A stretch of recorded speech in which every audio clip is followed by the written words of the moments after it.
Mayor Wu has asked us to gather the construction and building management industry here today to offer some guidance on how to make the construction project safer in response to the rash of accidents and fires this year.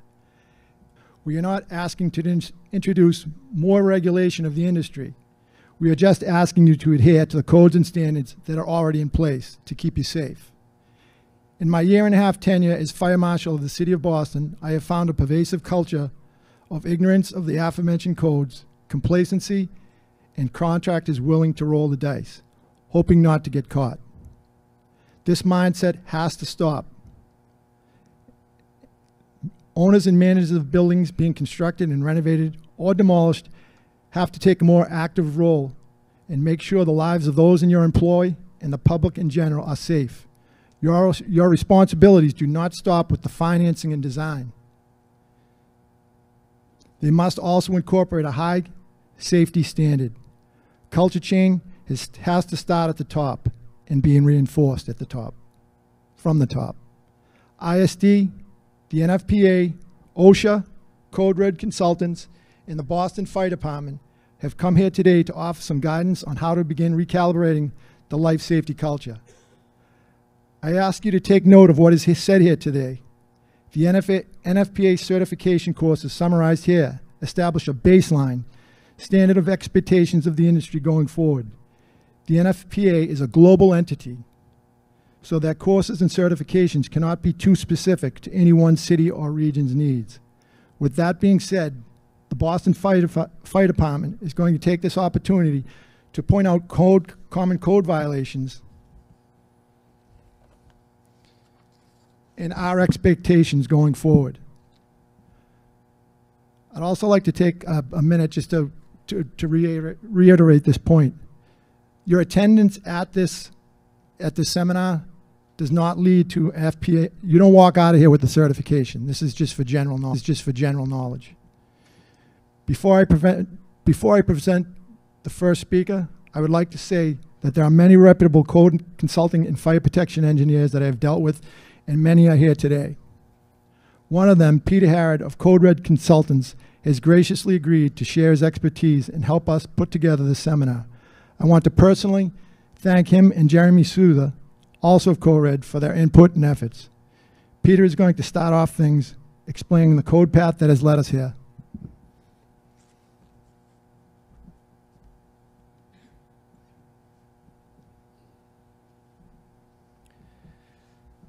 Thank you, Deputy, and good morning, everybody. In some ways, this is like Old Home Week. It's really important, and we all appreciate the fact that we have an excellent cross-section as I scan across the room of general contractors, subcontractors, building owners, project managers, and the like. So just to reiterate the point that the Commissioner and the Deputy made, thank you very much for being here today.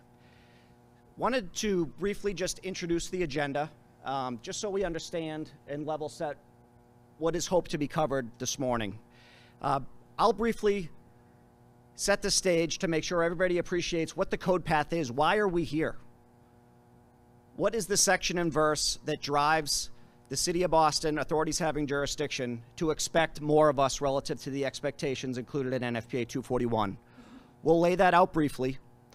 We'll then transfer over to NFPA plan writing and the requirements contained therein, and how we as an industry need to continue to hit the mark as we both write our plans and implement our plans on a day-to-day basis.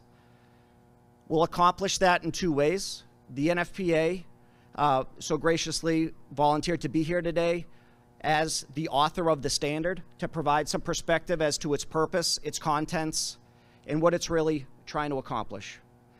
Lieutenant Fitzpatrick and I will then take a few minutes, in some ways, to take a step back. Many of us in this room have been through any number of different NFPA training seminars over the years, but I don't want to take for granted that others perhaps have not, and this could be the first introduction to said content. So what we're going to do with the baseline presentation from the NFPA, and to parlay on the Deputy's points, is the Lieutenant and I will speak to some of the specific expectations in the city of Boston and how we've grown as an industry over the better part of the last 10 years to take those lessons learned, take those expectations, and try to apply them to our job sites. So we'll very briefly go through this. Again, this is not a 241 plan writing seminar. It's not a 241 implementation seminar, but rather we'll plow through a handful of slides just to kind of get our juices going in that regard. Then we'll hand it back over to the deputy, who will speak to the requirements and the expectations of the Fire Protection Program Manager. You'll see this term FPPM up on the slides very often. That refers to the Fire Protection Program Manager, which the NFPA will introduce. There's some very significant announcements that are going to come forth as part of the program. And we'll likely take a break at that point, cadence, and then we'll switch gears and speak to hot work. It's of no one's surprise that hot work is a primary driver of construction fire incidents in the city of Boston. Of the history there and speak to the certification expectations and some in that regard. And then lastly, switch gears a little bit to a topic that is very relevant and, in my opinion, very much aligned with construction fire safety, and that's as it relates to managing and maintaining our fire protection and life safety systems in existing buildings. And the expectation, I think we've been taken for granted as we as a construction commence on new projects in existing buildings. Fire life safety systems contained therein have been properly maintained. So we're going to make sure that we level set that concern and set the stage for expectations there. And lastly, as time allows, the deputy will speak to what has continued to become more and more common as our projects become more and more complex, and that's as it relates to either a phased occupancy delivery or a continuous occupancy expectation and or need in our existing buildings. Continues to be challenges associated with turning those buildings over as it relates to not compromising any fire life safety systems and or the health and safety of building occupants, constructors, and first responders. So with that, very briefly, wanted to make sure that everybody appreciated the relevance of NFPA 241 as it relates to its applicability in the state of Massachusetts. There are three mechanisms in which the AHJs sitting at this front table have the opportunity to enforce the standard.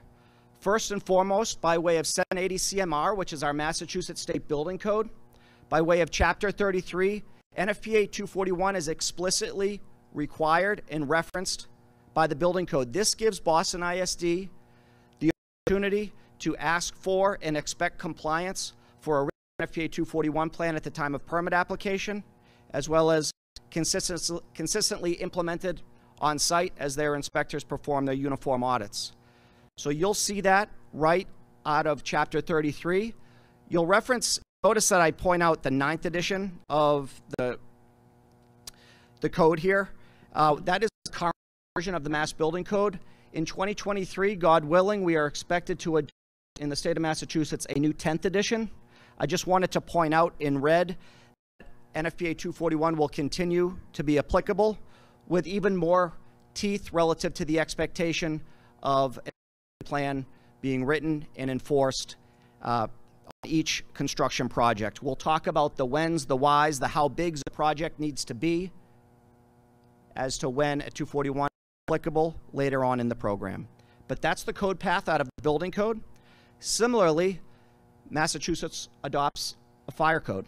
The Massachusetts Fire Prevention Regs 527 CMR out of Chapter 16 gives the authority to the Fire Prevention Office of Boston and every other fire marshal in the city of towns in Massachusetts the opportunity to expect compliance with the adopted standard, again, NFPA 241, in so many words saying any building that's being renovated, constructed, demolished, or modified shall comply with the contents within NFPA 241. Separate from the state compliance, there is an expectation in the Boston Fire Prevention Regulations out of Chapter 7, which puts forth an expectation that doing work in the city of Boston by way of this regulation requires compliance with the standard. One other interesting point is that by way of the adoption of the new fire code, also expected early in 2023, the state of Massachusetts will be moving from the 2013 version of NFPA 241 by reference to the 2022 version of NFPA 241. Why is this relevant? We're often asked, what is in 241? How significant are the contents within 241? Is there enough guidance in the standard to allow us to be successful as an industry? What's wonderful about the 2022 version is it's really taken a step in the direction of providing that necessary clarity on any number of topics, not the least of which, what is the role of the fire protection program manager? What is some guidance relative to practical when we talk about the installation of stairway doors in a new building under erection? The 2013 version of the code says stairway doors shall be installed as soon as practical. Building suppression should be made activated as soon as practical. That outlined a fair amount of subjectivity to a very, very critical feature that allow our constructors to leave our sites safely on a day-to-day basis, allow the first responders to turn out in a manner that can be most effective. By virtue of this adoption of the new standard, we will have that clarity, some of which will be provided today for context. So with that, I'd like to turn it over to the NFPA, who will speak to the standard at a high level, make sure that folks appreciate what the standard is all about, its mission, some of its contents, prior to Lieutenant Fitzpatrick and I taking back over and keeping it real and grounded to our expectations, the city's expectations, and the city of Boston as we best apply it. Sean?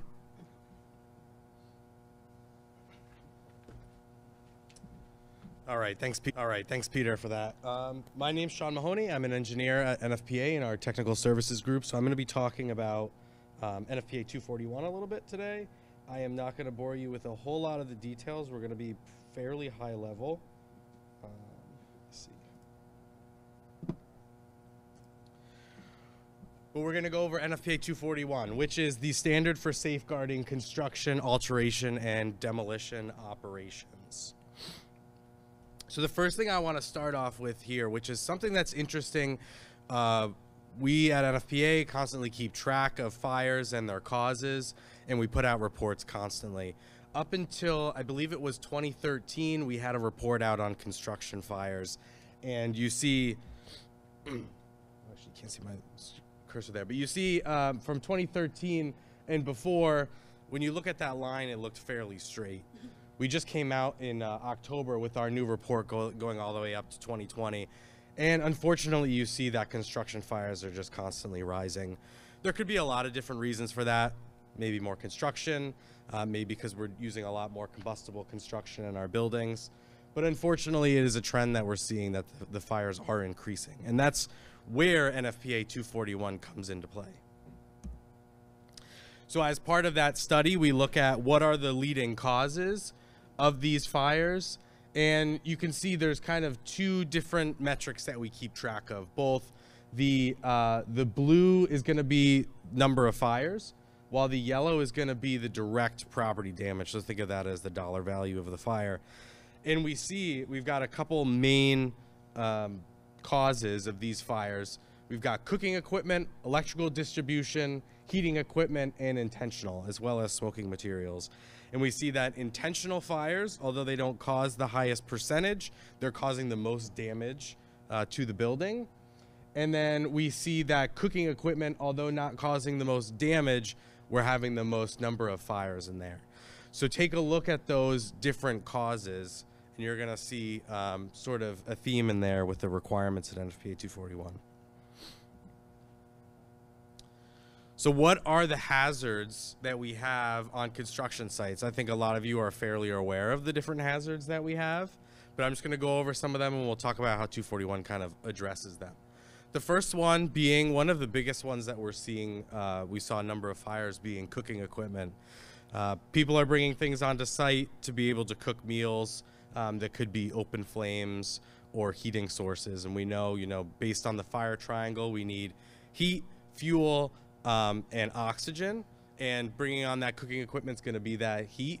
And on the construction site, we know we have a lot of fuel. So we want to be able to control our cooking equipment.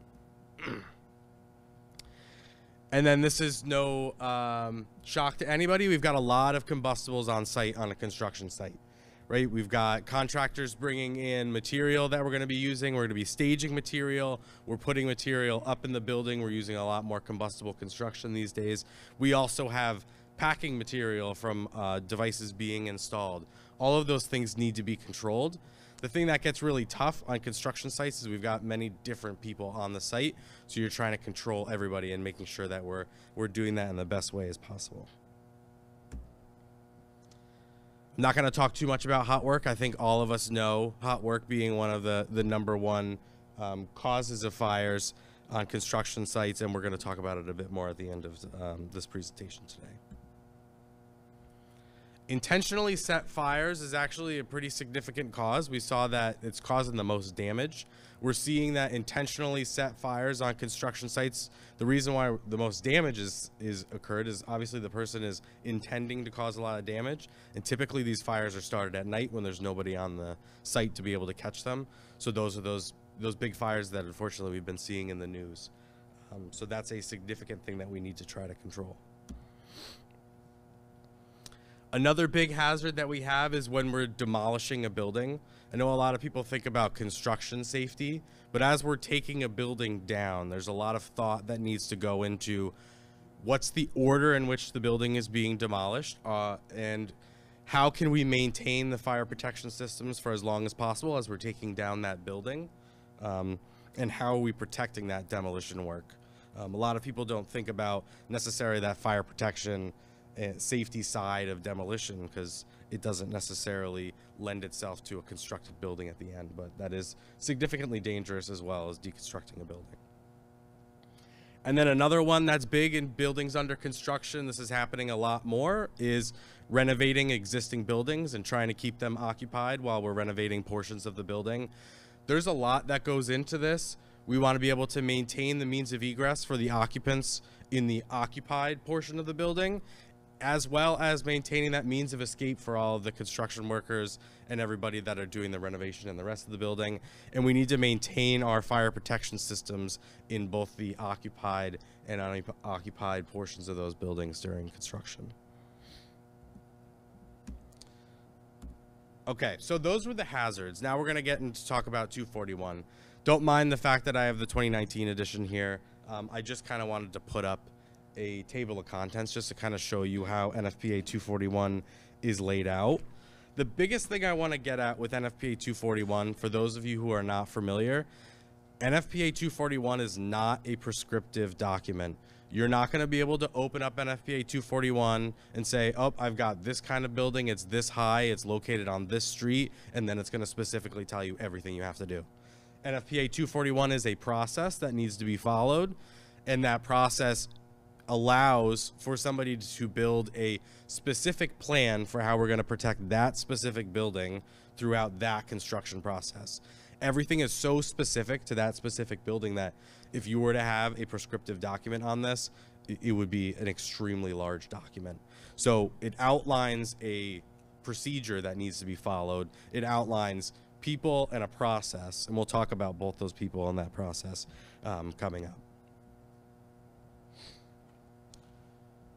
So the two biggest ways that we're implementing NFPA 241 and we're making construction sites safe is we've got a person. The person that's responsible for all of this is the Fire Prevention Program Manager, the FPPM. I'm going to talk about this a lot more coming up, so I'm not going to go into a whole lot of detail now, but basically that is the person responsible for executing the fire safety plan. The fire safety plan is also referred to a lot, specifically in the Boston area, as the NFPA 241 plan. But in NFPA 241, in previous editions, it was referred to fire safety plan, fire protection plan, fire prevention plan, fire fire protection safety plan. Just to let you guys know, in the 2022 edition, they have made it very consistent. That is the fire prevention program, although I know everyone's going to just refer to it to the 241 plan. I don't care what you call it as long as you have one, right? And that plan is created by the owner. The owner might hire someone to create that plan. It might be the fire prevention program manager making that plan, or it might be an outside firm. And then you have that fire prevention program manager that comes in and makes sure that plan's being followed. As part of that plan, there's a specific number of items that need to be addressed in that plan. I'm going to go over the 8 items that were in the 2019 edition, and we'll talk about some of the stuff that you might see in the 2022 edition as well. But again, that FPPM, we're going to talk about that coming up in a little bit. So this is our fire safety program. Again, it's going to be those 8 items. The first one being housekeeping. Housekeeping is extremely important on a construction site. It's one of those things I hear that it's very hard to quantify good housekeeping, but when you see good housekeeping, you know it, right? We want to make sure that we've got a schedule set up for how often we're cleaning debris off the construction site, how often we're bringing that out to the dumpster, where is the dumpster being located, how are we maintaining access to the building, when we're talking about cooking, where's my designated cooking areas, where's my designated smoking areas. There's a whole bunch of things that kind of fall under that good housekeeping portion of that plan. The next one's on-site security. This one's very important. Remember, we noted in the beginning that buildings under construction are very susceptible to arson, and those cause the most damage to a building. So we want to pay attention to on-site security. I know a lot of people might not think about on-site security playing a part in fire prevention, but it does. We've got requirements for, depending on the type of building, we need to look at, do I have a guard service? Do I have security? Do I have cameras? Do I have a fence set up around the building? How am I maintaining security in that building? And then fire protection systems. What fire protection systems do I have in the building? Do I have sprinkler systems, standpipe systems, fire pumps? And the biggest thing we see here for buildings under construction is how am I going to phase these fire protection systems into the building so I'm able to protect the building as the building's being constructed. The 2022 edition does have requirements in there for putting in temporary fire pumps so you can have temporary fire protection systems in a building. Also, as part of the fire prevention plan, the FPPM is going to be responsible for completing inspections of these fire protection systems to make sure that they're not impaired unless they're properly documented. So another thing to pay attention there. On-site fire brigades, this isn't something that you're necessarily going to be seeing a lot in this area, but maybe if you have a more industrial site where you have fire brigades on site, how am I organizing my fire brigade? The fire prevention program manager is responsible for organizing and training the fire brigade if we do have one. Maybe I'm required to have fire watch on site or something like that. That's got to be outlined in there. The next one is the pre-fire plan. This one is significantly important because this is a way in which we're going to talk to the responding fire department and we're going to figure out all the items that they need to know about this construction site while it's being constructed. I'm going to talk about this more in the FPPM portion of this presentation, so I'm not going to talk about it too much right now. The next one is rapid communication. This one's important because a lot of these buildings under construction might not have an operable fire alarm system, or there's different ways of communicating if there is an issue. So we want to make sure that everybody on site are trained with how we need to communicate an emergency. Maybe we have radios set throughout the construction site. Maybe we do have a temporary fire alarm system. How do we communicate an emergency, and also how does an emergency get communicated off-site? If it's not properly, people aren't properly trained, somebody might not know that they need to call 911 or call the fire department or somebody to come in, that there is an issue. Another thing with rapid communication is the reporting of a fire. Sometimes on a construction site, there might be a fire and someone's able to put it out. Maybe it was a really small fire. They were able to put it out pretty quickly. But no one knows that you still need to call the fire department to come in to be able to investigate to make sure that there's not something that could ignite a fire again. So that being part of our rapid communication to be able to know there is a fire, we put it out, but we still need someone to come in and investigate it. And then special hazards from previous occupancies. Maybe we're demolishing a building that used to be an old mill building. Maybe they have tanks that used to have oil or some other chemical in it.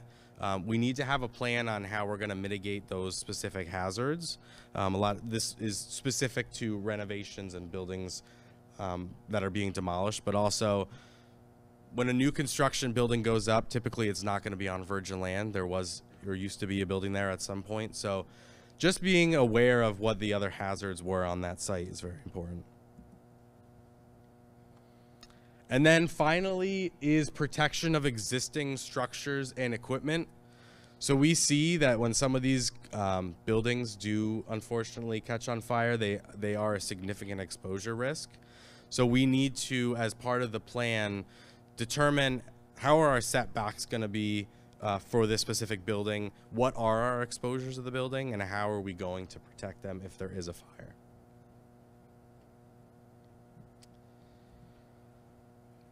All right, so I'm going to talk real quick. We heard that we're going to be moving over into the 2022 edition, which the 2022 edition of NFPA 241 does provide a lot more clarification on different requirements.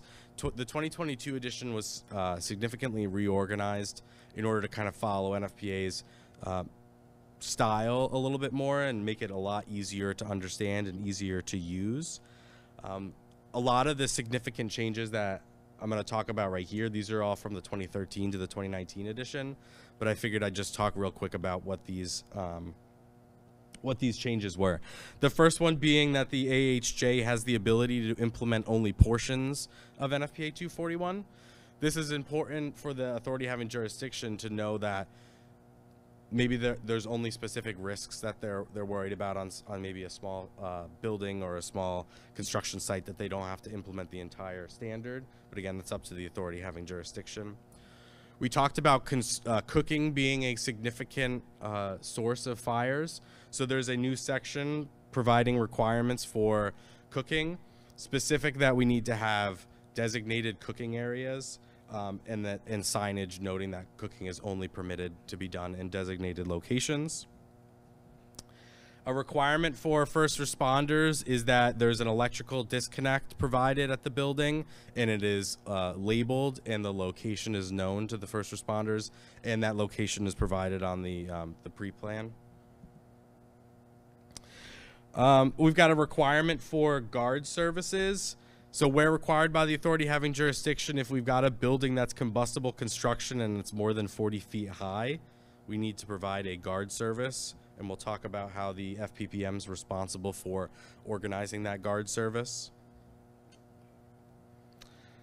The next one is for fuel gas. There's been an addition adding a pointer to NFPA 56, which provides some requirements for how to properly purge and clean fuel gas piping prior to putting it into, prior to using it or prior to taking it out of a building.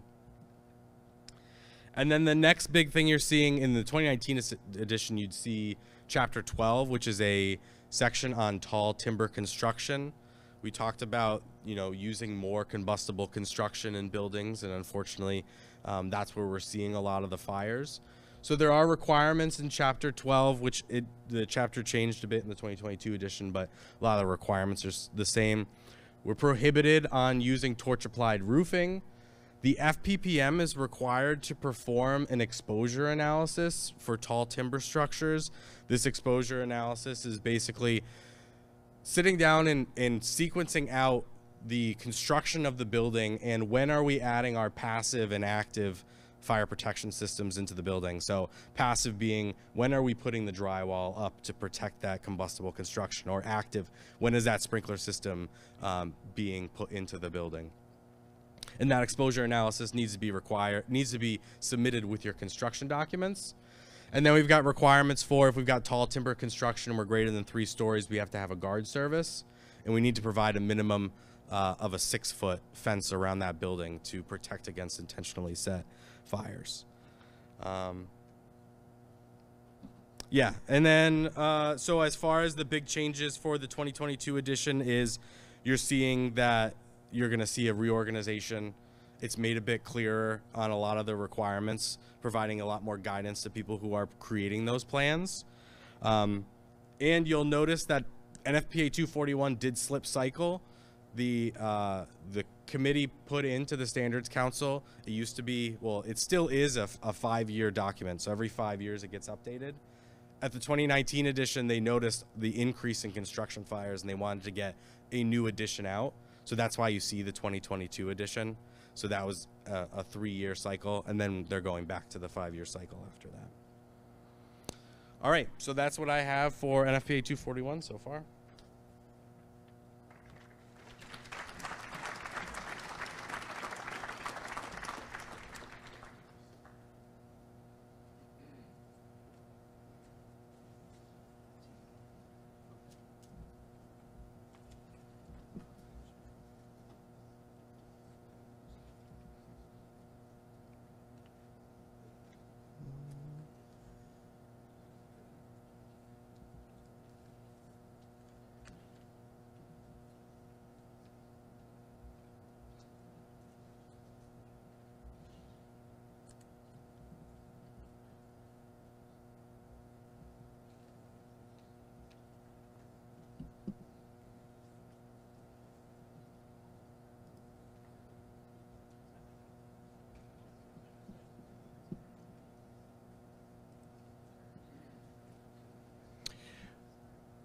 Okay, folks,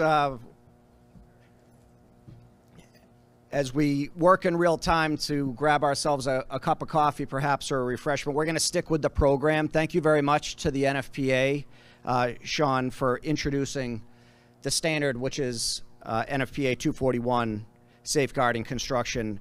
I thought what would be helpful for those in the audience is to let's level set what these expectations are, what this standard, in the manner in which it's trying to create an expectation for a framework for what goes into a plan. Let's keep it more granular and speak to what it generally has meant to author a plan that is relevant to the authority having jurisdiction, as well as the constructors to implement on a day-to-day basis here in the city of Boston. So Lieutenant Fitzpatrick and I wanted to just go through a number of topics at a relatively quick pace. Again, to reinforce what Fire Marshal Shea mentioned, this is not intended to be a 241 plan writing course. I don't intend to speak to each one of these bullets, but did want to point out some of the particulars because I think it helps keep the subject matter relevant as we conduct business in the city of Boston. So in terms of the who's, the what's, and the when's relative to writing and implementing a plan, when is a plan required? In the city of Boston, it's going to be required at the time of every and any building permit application, irrespective of size. So you're likely used to this cadence and aware that you might very well be not in receipt of your permit until said plan is submitted. That is a project level plan that's generally developed by the general contractor. Separate from that, unique in Boston is there's an expectation that the owner also has a very significant role on the documentation side of the house. We'll walk through that. In terms of who can write the plan, that's a common question that's often asked. There is no straightforward answer. The complexity of the plan is directly related to the complexity of the project. If we're an existing building that's remaining partially occupied with any number of fire life safety systems that need to remain active, and you have ongoing construction operations that are going to impede said systems to be reliable, that's a complex plan. If I'm constructing or renovating a 3-decker in Dorchester, that's a relatively straightforward plan and can probably be written by the general contractor themselves. So the who is a bit nuanced. It can be performed and created by the general contractor, it could be created by the owner, or it could be created by a specialty consultant. What goes into it? The contents, like I mentioned, vary greatly. There are times where we can write a 241 plan that's 2 pages long, a nice straightforward table that speaks to identify who the FPPM is and the fact that debris and rubbish is going to remove from the site on a daily basis. It could be as straightforward as that. Other times it's a 60-page complicated document. So it really just depends. One question that is often asked, though we don't hear it as often, is where can we find a template? To Sean's point from the NFPA, it's too complicated of a process that's being asked to follow to try to apply it to a straightforward template. As far as I'm concerned, one does not exist. There's guidance documents. There's certainly manners in which you can approach the contents in the plan, the standard in a linear fashion to try to apply it to your project. And if you do that and take that methodology, you're likely to be more successful than not. However, as far as I know, a template that's tried and true is not yet available. Lieutenant, maybe you can speak to the contents of the plan and how we can make it more straightforward. So, City of Boston, we like to see an executive summary, some type of a write-up at the beginning of a 241. Like Peter said, there's so many different size of buildings, different complexities in buildings that we're trying to capture the most we can from it without being too lengthy in the process. We tend to get very large documents that we really don't need to look at because we don't have the time, quite frankly, with all the ones that come in. What I like to see on these documents, so I run the construction safety unit, for some of you who may not know who I am. I run the construction safety unit for the fire department. There's 4 of us. We're tasked with implementing and code compliance for NFPA 241 and other codes for construction safety. So what we like to see is some type of a summary at the beginning of a 241. Some type of, like, basically who you are, a little bit of history of the project, timing, very important. Give us some type of a timeline, dates, if you know, like a time date kind of thing, that we can kind of try to figure out, you know, how long is this project going to be going on? How's it going to affect other people or other buildings that are in the area? And primarily, who's responsible becomes the biggest thing, and I think we're going to talk about that after, is the responsibility of the FPPM to implement the 241 and how he's delegated, how he gets that job, basically. So pretty much that's what we're looking for on the like a summary for 241. Thank you, Lieutenant. In terms of how the documents get submitted to the city, 1 and 2 ways. Whether you're dealing with Boston ISD, that's likely going to accompany your building permit application. And separately, through the BFD portal, there is an email alias which we as the plan writers, we as the fire protection program managers should be submitting at a basis that makes sense in terms of the progression of the project. Most certainly at the start of the project, as well as intervals that make sense based on time that's gone by and or significant milestones that the project has hit, and we'll talk through that. Milestones might include when the building becomes enclosed. How about when my dry pressurized standpipe goes to wet manual? How about when I go from system scaffold stairs to permanent stairways? I go from 1 stairway to 3 stairways. Maybe my hoist becomes available and available for the responding personnel. Like Sean mentioned, the pre-incident fire site plan, which is a critical appendix of the 241 plan, illustrates all those different elements. And in my mind, those are critical times to submit, not only through the BFD portal, but I would reinforce that we as site personnel should work to develop a relationship to the responding firehouse. Walk down there and introduce yourself to one of the district chiefs that's on duty. It's important for them to appreciate what's going on your site and have some degree of rapport in that regard. So in terms of the documentation and the flow of information and who's responsible, I got a bunch of words on this slide. I think an illustration might serve us better to understand who owns what in terms of documentation. If I'm a general contractor or I'm consulting to one and we're asked to write a 241 plan, that lives and breathes initially with Joe Contractor and their fire protection program manager as we're erecting a building with no occupants therein. As we approach occupancy, think of all of our shell and core projects that are on their way and we're approaching occupancy. We now need to engage the owner. I see a lot of owners here who appreciate at that point they have skin in the game. They need to develop an owner's master 241 program. So for all new construction projects, this is where we transition from the general contractor owning entirely the compliance of NFPA 241 to it being a joint venture. So at that point, as we approach occupancy, the owner should be developing a master program that gets submitted to the City of Boston, and underneath the contents therein, it rolls in the ongoing construction operations of that general contractor that's delivering the building.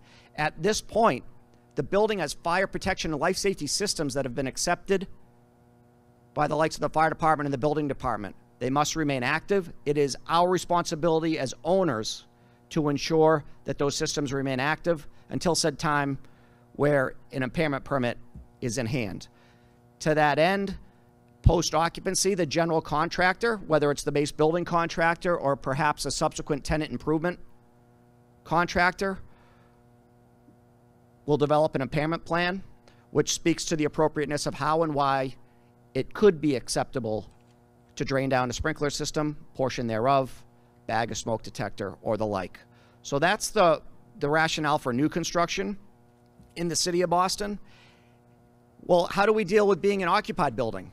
We kind of flip the concept on its head just a bit, in that if I'm an existing occupied building with planned or anticipated construction operations, I should get ahead of it and have my Master 241 program in place. This speaks to my building, the fire life safety features, and my tolerance as the owner for behaviors and impairment requests coming forth on any number of the different general contractors that might want to do work in my building. So very specifically, I have my owner's master.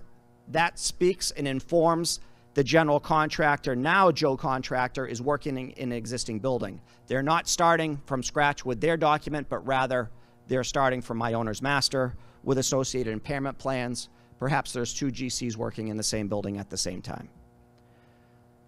To the degree they need to modify life safety systems, which is almost always the case, there should be impairment plans that helps inform Boston Fire Prevention, Boston ISD as to the reasonableness of the work that is necessitated.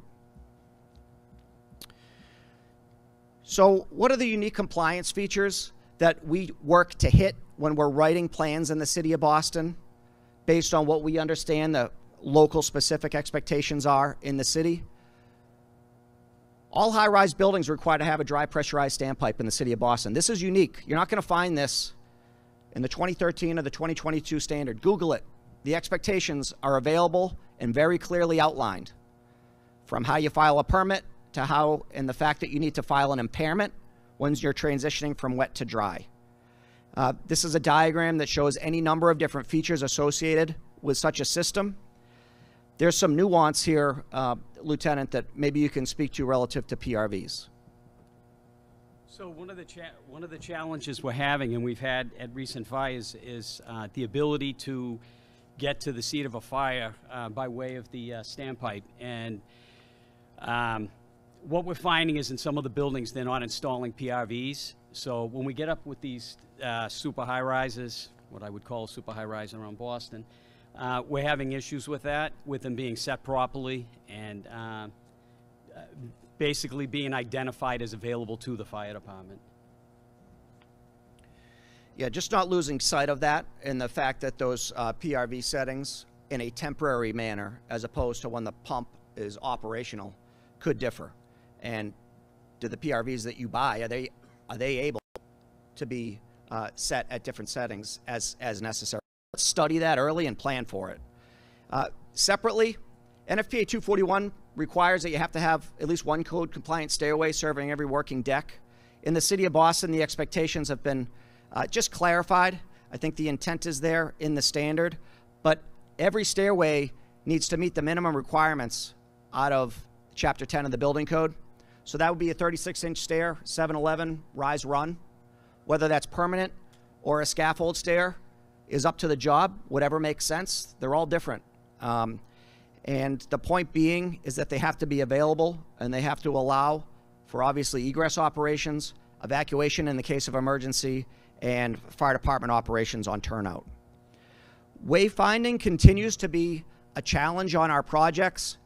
It's an easy source of concern to be raised by the construction fire safety unit as they first turn out. Let's be better in that regard. Let's try to find and provide a way for the first responder to have a fighting chance to know where all of the key elements are in our building. This is accomplished two ways: wayfinding and signage on the floor level.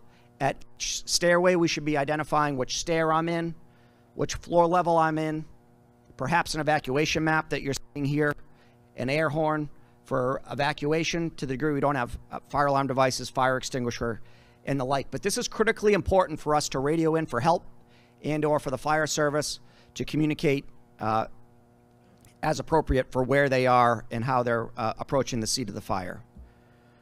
Site signage, also critically important. We're going to speak to one critical change in expectation in this regard, where not only are we going to have signage to help the responding personnel to identify what building address I'm at, which gate am I responding to, where's the fire department connection, hydrants, fire command posts, key elements such as that, but also, and you'll understand why momentarily, who is the fire protection program manager on duty? Name, contact information on a per shift basis. We need to find a way to improve the culture in this regard, and this is a simple, easy way for us to communicate that and change the culture internally such that the individual on the operations team that might be covering for the fire protection program manager on any given shift. We have some complicated jobs here that are run 24/7 in the city. We can't possibly expect the FPPM who's on the title of the 241 plan to be there all the time. We know that. Rather than just listing all 8 ops folks that might be rotating to fulfill that responsibility, let's supplement that by having clarity and a point of reflection on the job sites that my name is up. The responding personnel are going to look out for me. If that's the case, shouldn't I understand what 241 compliance means to my project site? Fuel storage in the city of Boston. The fire marshal will speak to our responsibilities as FPPMs to keep all of our permits in check, up to date based on the expectations of the city of Boston. Any fuel storage on our construction sites have to be permitted. In the case that I have multiple subcontractors that have a reason to have flammable or combustible gases on site and they want storage, it's on us as the FPPMs, the general contractors, to get one holistic permit. BFD will not be approving 4 different fuel storage permits from 4 different trades on a site. It's intended that the FPPM manage that permitting process and in the interest of managing the overall inventory.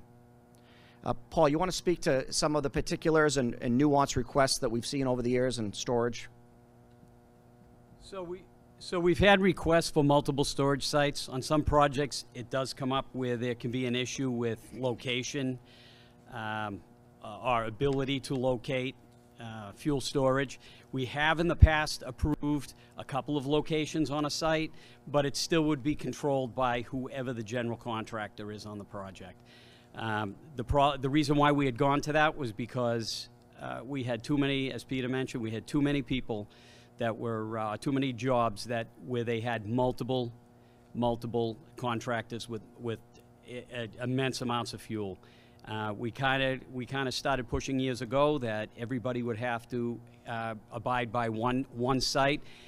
We take case by case on if you want to do something different. Inside the building, we don't allow fuel inside the building after hours unless by special permit.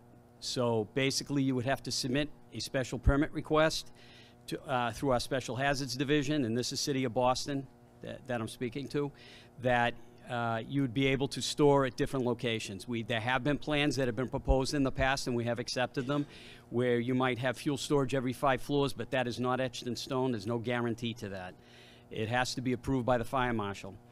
So Just keep in mind that fuel storage is a really important thing. We have to make sure it's stored correctly. There's different distances from the building and so on. Thank you, Lieutenant. Hydrants goes without saying, I hope, but we need to keep our hydrants free and clear. Signage for the hydrants, making sure that the site fence isn't obstructing it, ensuring they're not moving dirt, digging ditches in proximity to the hydrant. These need to be accessible for the fire service so they can get their wrench around them, use them in operation. Be careful about winter conditions. This is nuance, but the construction of sheds around hydrants, which we've seen over the years in the interest of not freezing your water meter, obviously is in direct conflict with the fire service's ability to utilize that hydrant. Again, this isn't intended to be a clinic, but it's these types of things that we can't lose sight of. The contents of the fire command post. NFPA 241 requires a command post. We've learned over the years that these can be utilized for things beyond just excess storage. Can't tell you the number of things I've seen in these command posts. Not often as I would like would it include relevant documentation, including the 241 plan, including relevant information in terms of available footprints of the building, as well as floors for the fire service. Should we not include a stacking diagram in this example, which illustrates a gut renovation of a building that was significantly loaded with asbestos, to transmit information to responding personnel as to where they can reasonably get to in the building in a safe manner, where they can access stairways, are there standpipe valves available, and the like. It's this type of information, as well as safety data sheets and associated permits, that we want to be including in our command post. I mentioned earlier the provision of the integrity for vertical stairways in a building under erection. It previously was relatively vague in terms of when in a new building my stair doors need to go in. I think it is intended to go without saying that in an existing building my stair doors remain in and closed always. In a new building under erection, it was relatively vague previously, prior to the 2022 version, where it said that the doors should be installed as soon as practical. There's been clarity put forth in the 2022 version, which, given some recent construction fire events and the challenges with turnout, I think the expectation is going to be changing all but immediately as it relates to when those doors should be installed.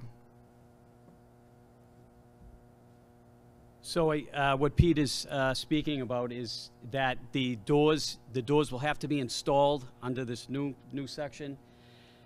As far as the stairs and how they're erected, it will have to go up with the envelope of the building now, and they have to remain closed at all times. Very important.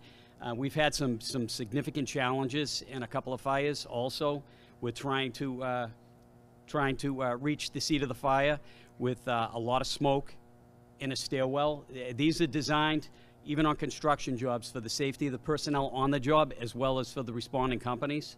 So it's very important, and I think the NFPA picked up on that, and we have to have these stairs enclosed as quickly as possible. We can't wait with these extended periods. So think ahead when you're ordering your materials for your jobs. Make sure you get the doors ordered well in advance. Even if they're temporary doors, that is allowed, as long as they're rated doors. And with those rated doors, we have some semblance of a rated enclosure, right? So let's think about how we can find a way, means and methods wise, to get some semblance of a gypsum membrane with these temp doors framed and installed. This is certainly going to be a topic of one as an industry we're going to have to work to kick around and solve as best we can and present a plan in our 241 programs. Hot work boards, this is critical for any number of reasons. A, from an accountability perspective, it allows us to have transparency to everybody on site, including the responding personnel, as to where the hazards are located, who's performing the hot work operations. Do I have a fire watch?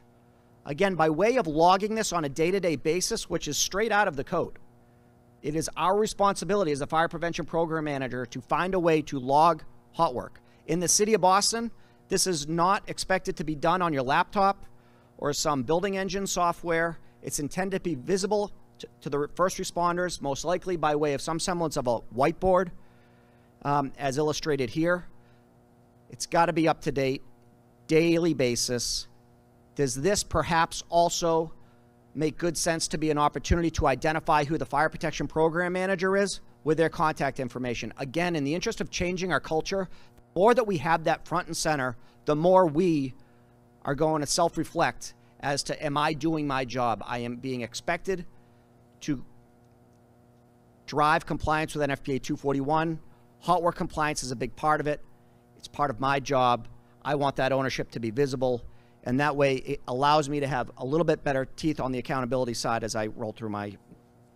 So one thing with the hot work board is that we do ask that these boards are placed where the fire department will probably would most likely access the property or the building. So before hours, after hours, whatever. So we'll still have this information. The boards that we find, they're not kept up to date. Make sure they're kept up to date.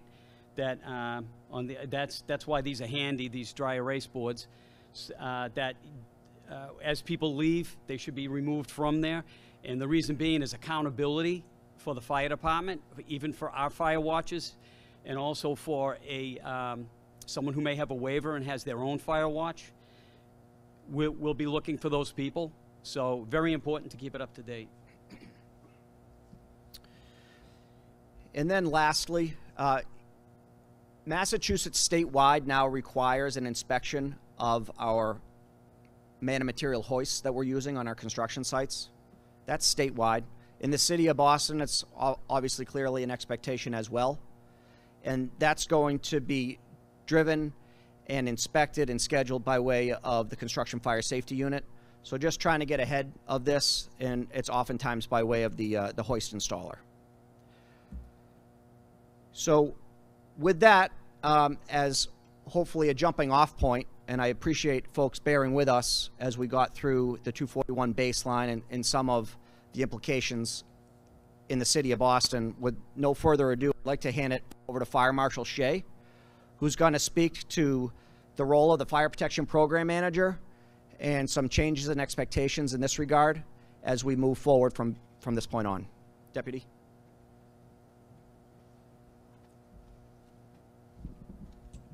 A couple things. I forgot to thank the Cabinet of Worker Empowerment for supplying the refreshments today.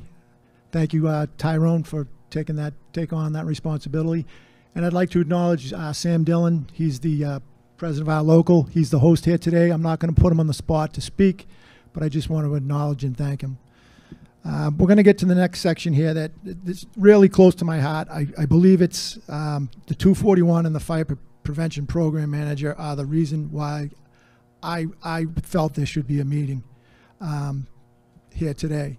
So be patient with me. I'm working off two separate things here. I'll do the best I can.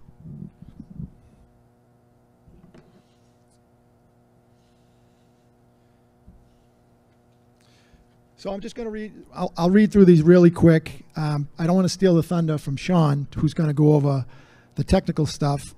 These are just things I want to highlight beforehand. The owner shall designate a person responsible for the fire prevention program. This person shall ensure that the program is carried out to completion. More often than not, we do not see this. This person shall have alternates. We all know you have lives.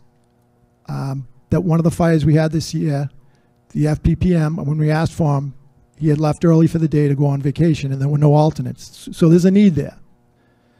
The FPPM shall have the authority to enforce the provisions of this and other applicable fire protection standards.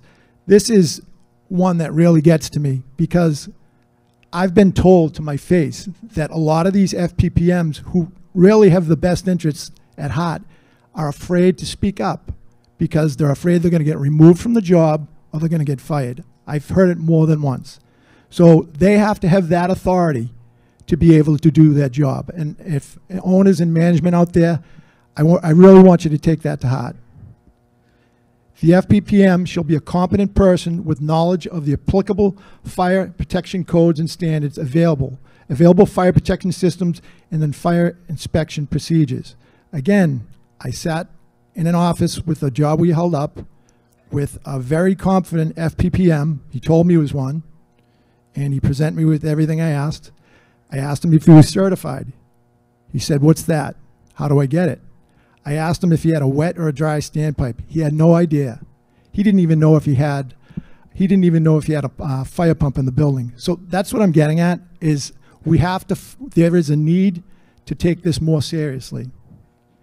When temporary systems are utilized, the FPPM shall consult with the registered design professional, with the registered design professional in responsible charge. The FPPM or his designee shall conduct daily inspections to identify deficiencies and hazards. I'm not going to go through all of these, just ones that I think that are really important. This is one that I think is important because I don't often see it happen. You walk the building before, you walk the building during, and you walk the building after work is done. It's a tough job, and a lot of these big buildings, you can't have one person doing 3 jobs. This has to be a sole job. There's a lot to it. The FPPM shall ensure action is taken to correct any deficiencies or hazards without delay.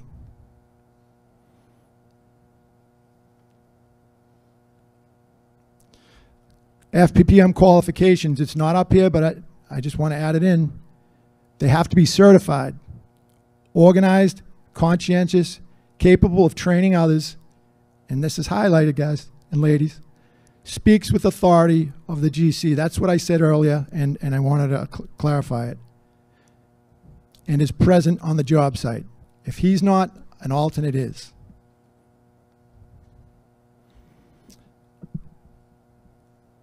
This is different now. I just want to go over this real quick because I feel it's important. Effective immediately. The FPPM training shall be, the FPPM on a job that's going to be, his name is going to be on that board. He has to go over this 241 plan before the job even starts. He is to review it with the author so that he knows exactly what's expected of him. And of course, B is online training certification. There's a phase 2 that we're still talking about and trying to figure it out. But that will be in the works, and keep an eye out for it as far as who's going to be presenting it. But that is on the horizon. So the FPPM needs to be trained in what is in the NFPA 241 plan. That includes protection systems, building access, impairments, fuel storage, special features on the project. The training is initially at the time of the permit. It should reoccur every 6 months. The 241 plan it's a working document. It's not a template that's just where you check the box, you hand it in, and you just go about your business. This plan changes as the job changes. So I firmly believe that you have to, that this thing is progressive. It's a living document. And also when there's an update to the NFPA 241 plan.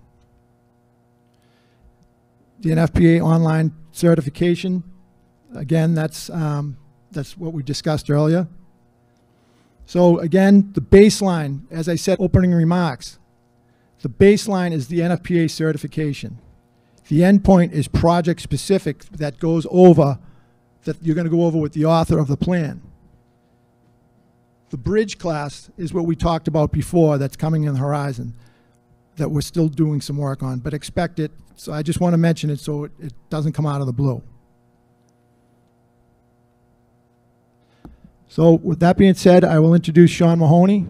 We'll do a couple quick bullet points. Sean. We're going to go over them real quick. Some of the responsibilities of the FPPM per NFPA 241. And then I'm going to talk a bit about all of our resources that we have at NFPA for construction fire safety, as well as for the FPPM. So in NFPA 241, which I think Deputy Shea kind of went over a lot of these already, The fire prevention program manager is a person that's designated by the owner, and they're responsible for carrying out the fire prevention program. The important thing, which I think has been talked about a bit here already, is that the FPPM does not necessarily have to be the person who wrote the fire prevention program. They are the person who's responsible for executing that program. So the program can be written by somebody else, the general contractor, an outside firm, can write the plan, and then the fire prevention program manager is the person on site making sure that it is being followed. The person has knowledge of applicable fire protection standards as well as the available fire protection systems and inspection procedures. We'll talk about one of the responsibilities being that they're going to need to perform inspections on all these systems to make sure that they're still operational, as well as they're responsible for coordinating all the impairments of these systems. So if the person is coordinating the impairments, they must know how these systems are to operate and how they're to be designed. So different systems we're talking about is the fire alarm system, the sprinkler system, standpipe system, fire pump, and so on.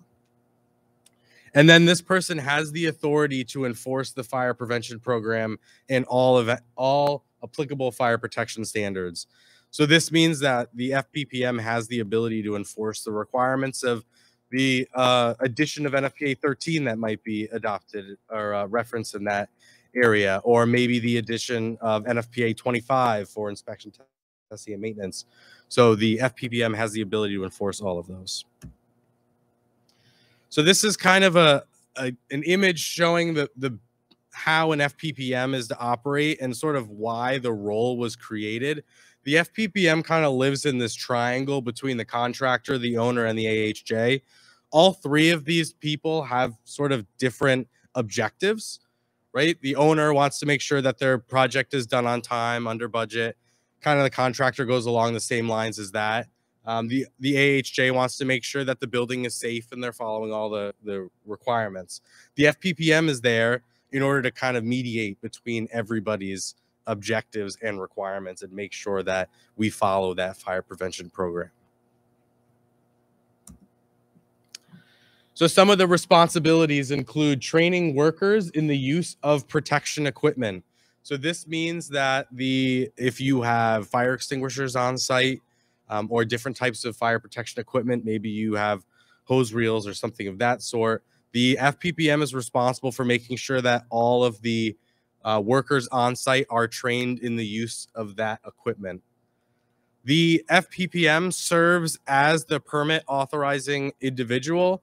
I'll let Matt speak a little bit more about that coming up, about what that means, but basically they're responsible for coordinating the hot work safety program.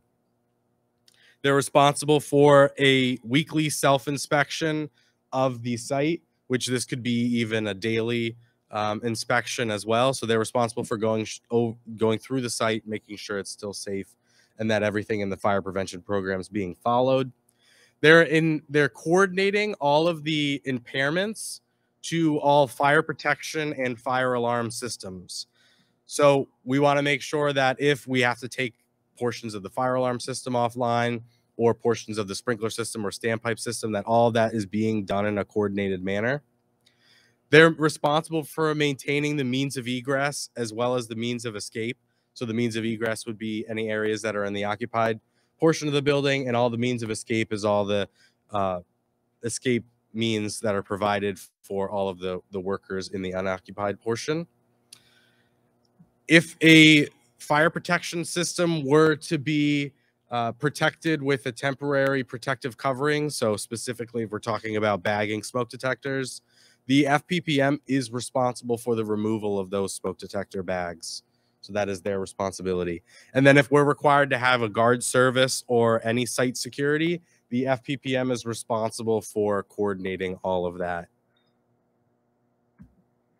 So the other big thing that I brought up in the last portion was the pre-fire plan. This is something that is significantly important for the fire prevention program manager to be part of. And it's the development of the pre-fire plan as well as the coordination of this plan with the responding fire department. So some of the things that you might see on that would include making sure that the site and the building are both accessible to the fire department and providing a key box if necessary to get into any portions of the building. Making sure that there's water supply on site. This could be done through hydrants or maybe a temporary water supply. This is something important if you're talking about new construction and maybe it's a virgin site doesn't have water supply. You want to make sure that you coordinate that you're getting water supply to that site before you start any construction. Providing fire department connections for any of the fire protection systems. And then any emergency disconnects needed for any of the utilities on site. So this could be electrical or gas. You want to make sure that all of that is labeled and the location of those is provided at the command post. The next thing is the command post. I think we talked about it already. We want a spot for the fire department to be able to set up command. And there's a list of items that you need to provide there, plans, location for the disconnects, and so on. Providing access to stairs and elevators for the fire department. There are requirements in 241 for having at least one usable stair that's lit and available to the fire department to be able to use. So you need to provide that location for the fire department. And then a list of any of the fire protection systems that are available. And then as well as coordinating any site visits with the responding fire department. Because again, this pre-fire plan is going to be constantly changing as the building's being constructed. So you want to make sure that you're constantly getting that responding fire department on site to be able to see what's being changed and to be able to coordinate changes in that pre-fire plan.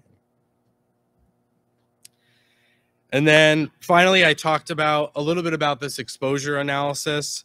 The FPPM or whoever's writing the fire prevention program, is responsible for conducting an exposure analysis if we're using combustible construction. So this is going to be for tall timber construction as well as large timber construction.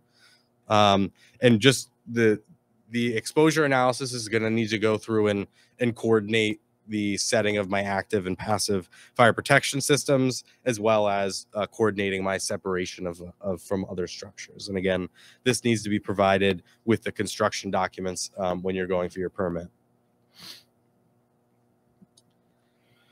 All right, so I went over that quick. I think we kind of covered a lot of those requirements. I'm going to go over some of the resources that we at NFPA have to offer on construction safety. So we actually have two websites that you can go to get access to all of these resources, one being nfpa.org/construction safety, and the other one being nfpa.org/construction fires. So you can get free resources as well as information on recent events. And then you can get access to all these training opportunities that I'm going to be talking about. So the first thing I want to talk about really quick, this isn't necessarily a training opportunity, but we do have a new digital platform which allows for the navigation through NFPA codes and standards. And we have one thing known as direct navigation.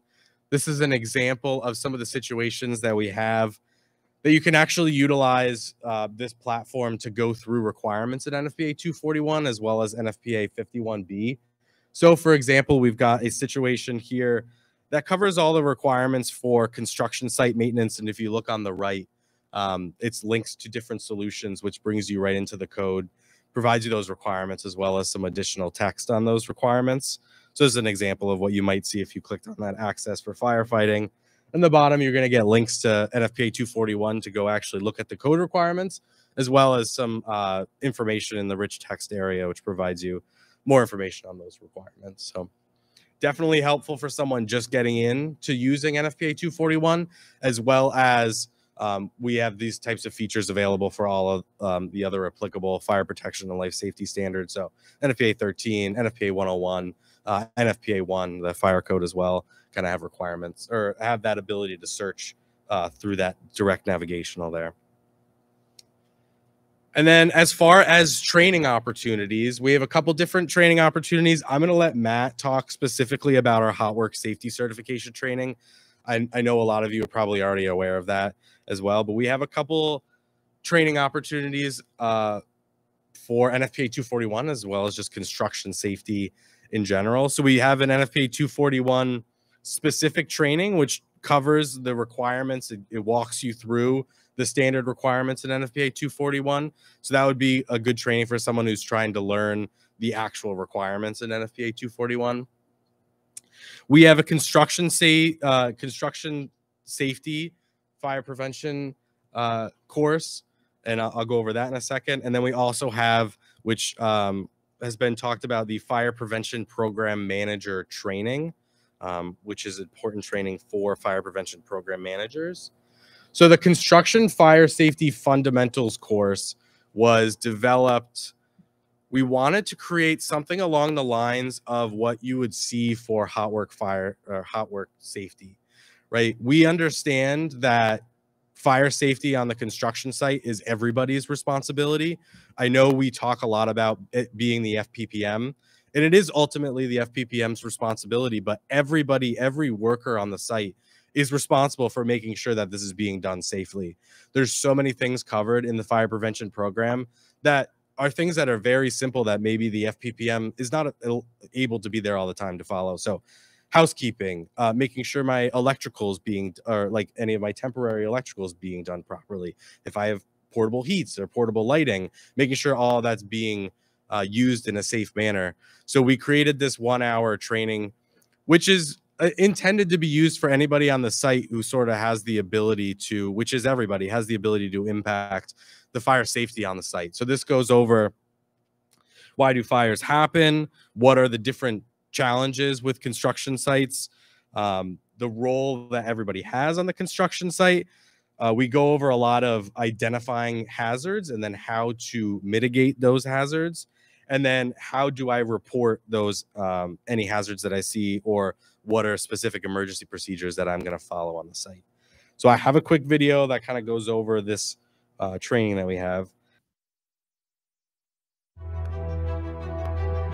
During construction, rehabilitation, and demolition projects, buildings can be especially vulnerable to fire due to incomplete life safety and fire protection features, the materials being stored on site, and the presence of equipment and work that generates heat. Because of this, it's vital that fire safety be prioritized and that all protocols be adhered to. The Construction Site Fire Safety Fundamentals online training will help you to recognize the importance of maintaining fire safety at construction sites, identify hazards that can contribute to common fire issues, describe fire prevention measures used in these environments, and apply strategies for communicating and taking appropriate action on fire safety hazards. Through engaging activities, thought-provoking case studies, and meaningful gaming, you'll equip yourself with the tools needed to ensure that you are doing your part to keep yourself and your teammates safe on the job site. Are you ready to be the solution to the problem? Sign up for the Construction Site Fire Safety Fundamentals online training today, because knowledge is power. Training safety, or the hot work safety training, can be accessed at nfpa.org/hotwork. That's a shortcut that'll take you there. And all right, and then next brings us to our FPPM, our Fire Prevention Program Manager online training. This is a training that we developed, understanding that the Fire Prevention Program Manager has a unique set of requirements and responsibilities on the construction site, and maybe not everybody has that all of the experience that they need to properly serve as the FPPM.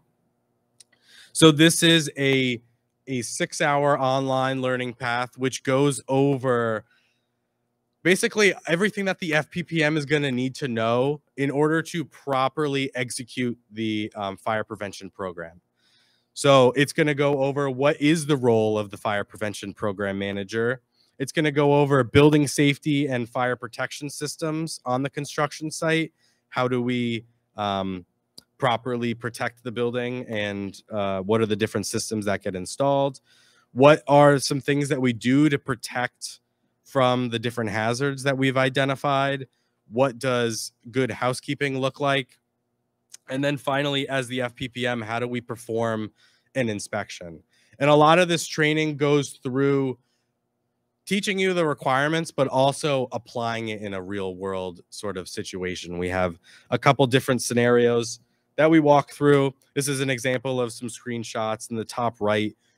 Throughout the training, you kind of follow the construction of a building and go through and perform all of the tasks of an FPPM, as well as going through and learning in the bottom right, going through and learning what does a fire prevention program look like? How do I find the requirements that I'm looking to apply?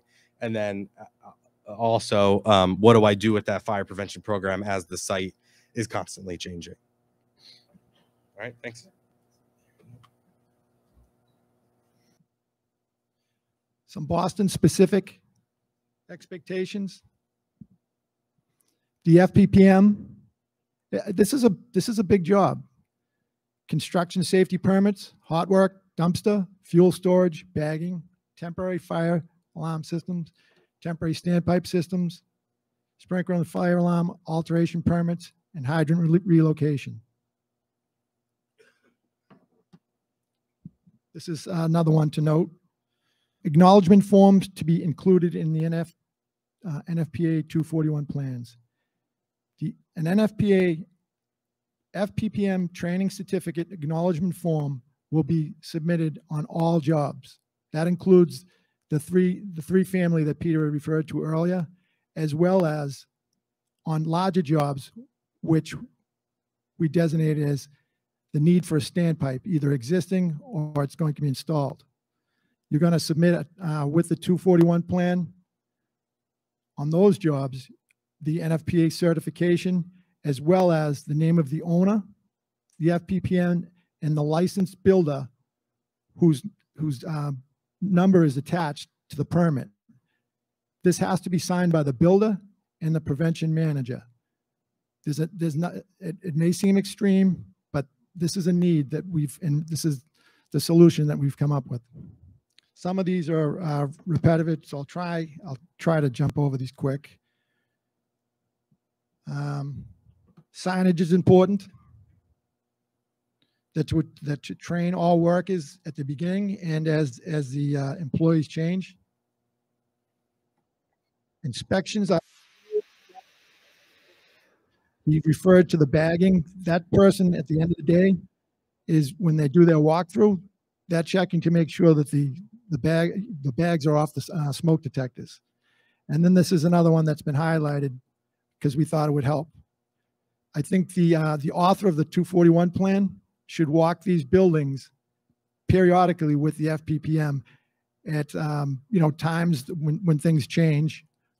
As when moving from demolition to construction, or the fire protection systems will be being moved in or installed. I think the 241 author should be brought in as a second set of trained eyes just to get a fresh set on there. And of course, anything that's occupied, wood frame buildings, the pedestal with the wood frame, those are all, I highly suggest bringing in the author for periodic inspections. So a couple of slides here. This, some people may laugh, but this is often what we see.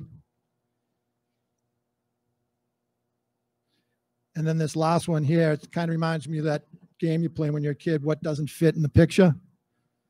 This, I don't really think we're out of line here bringing these things because they are happening on a regular basis. So I just want to, I just want to clarify a few things as far as the what was covered already before I bring up Lieutenant Fitzpatrick.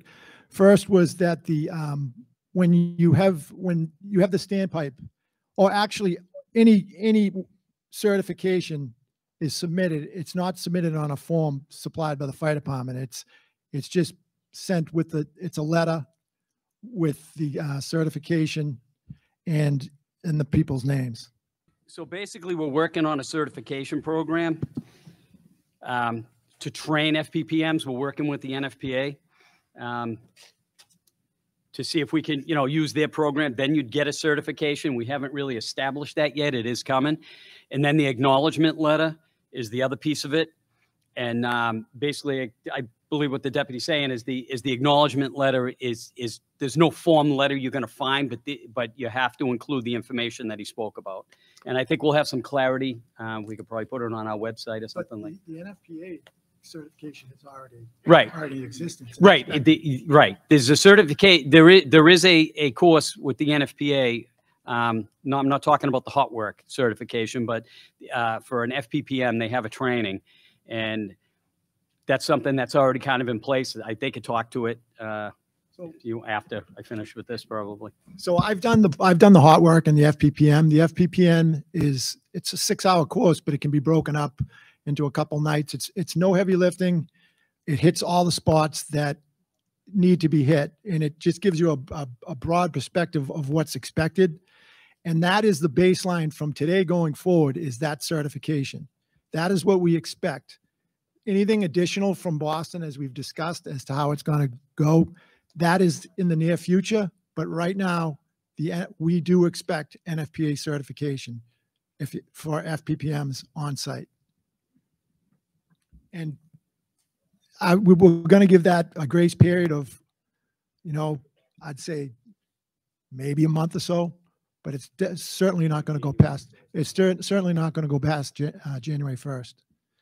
So a lot of you already should be qualified or certified, but you should start working on it now.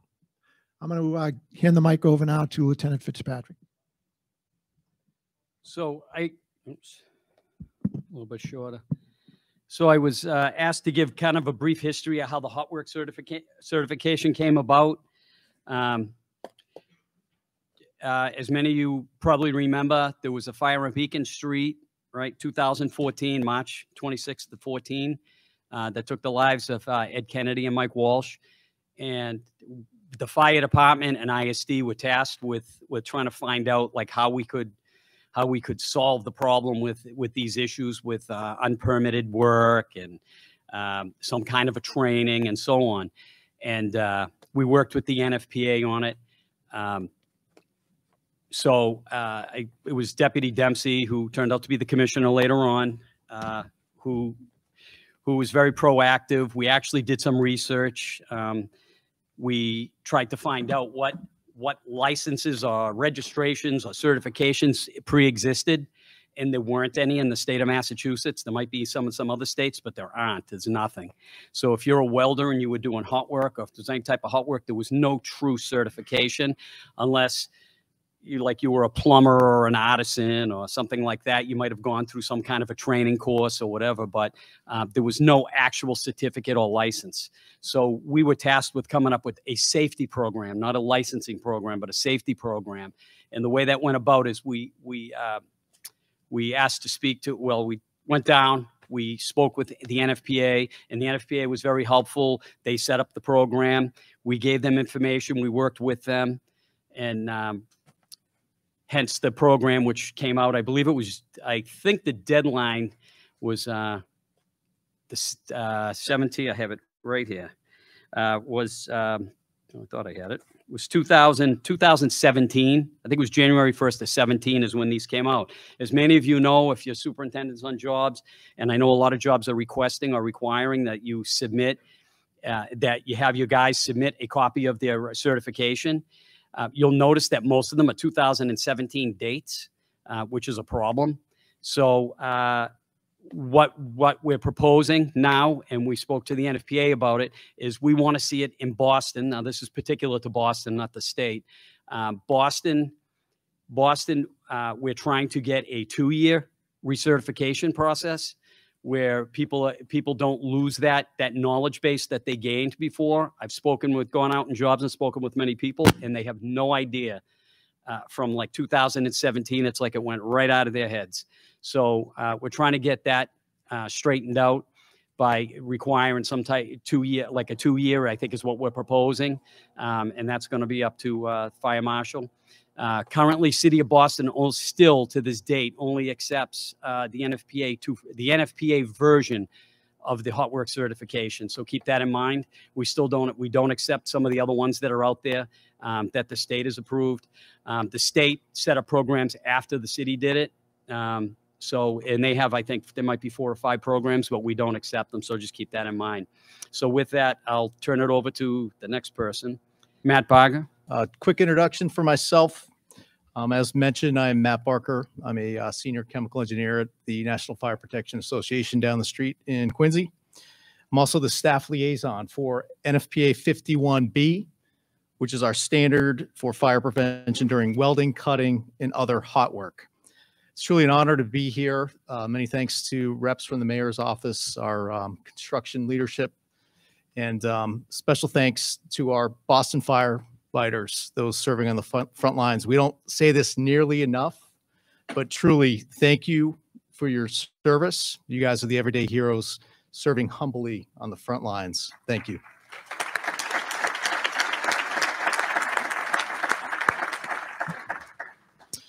So talk a little bit about hot work safety and the NFPA training for hot work safety.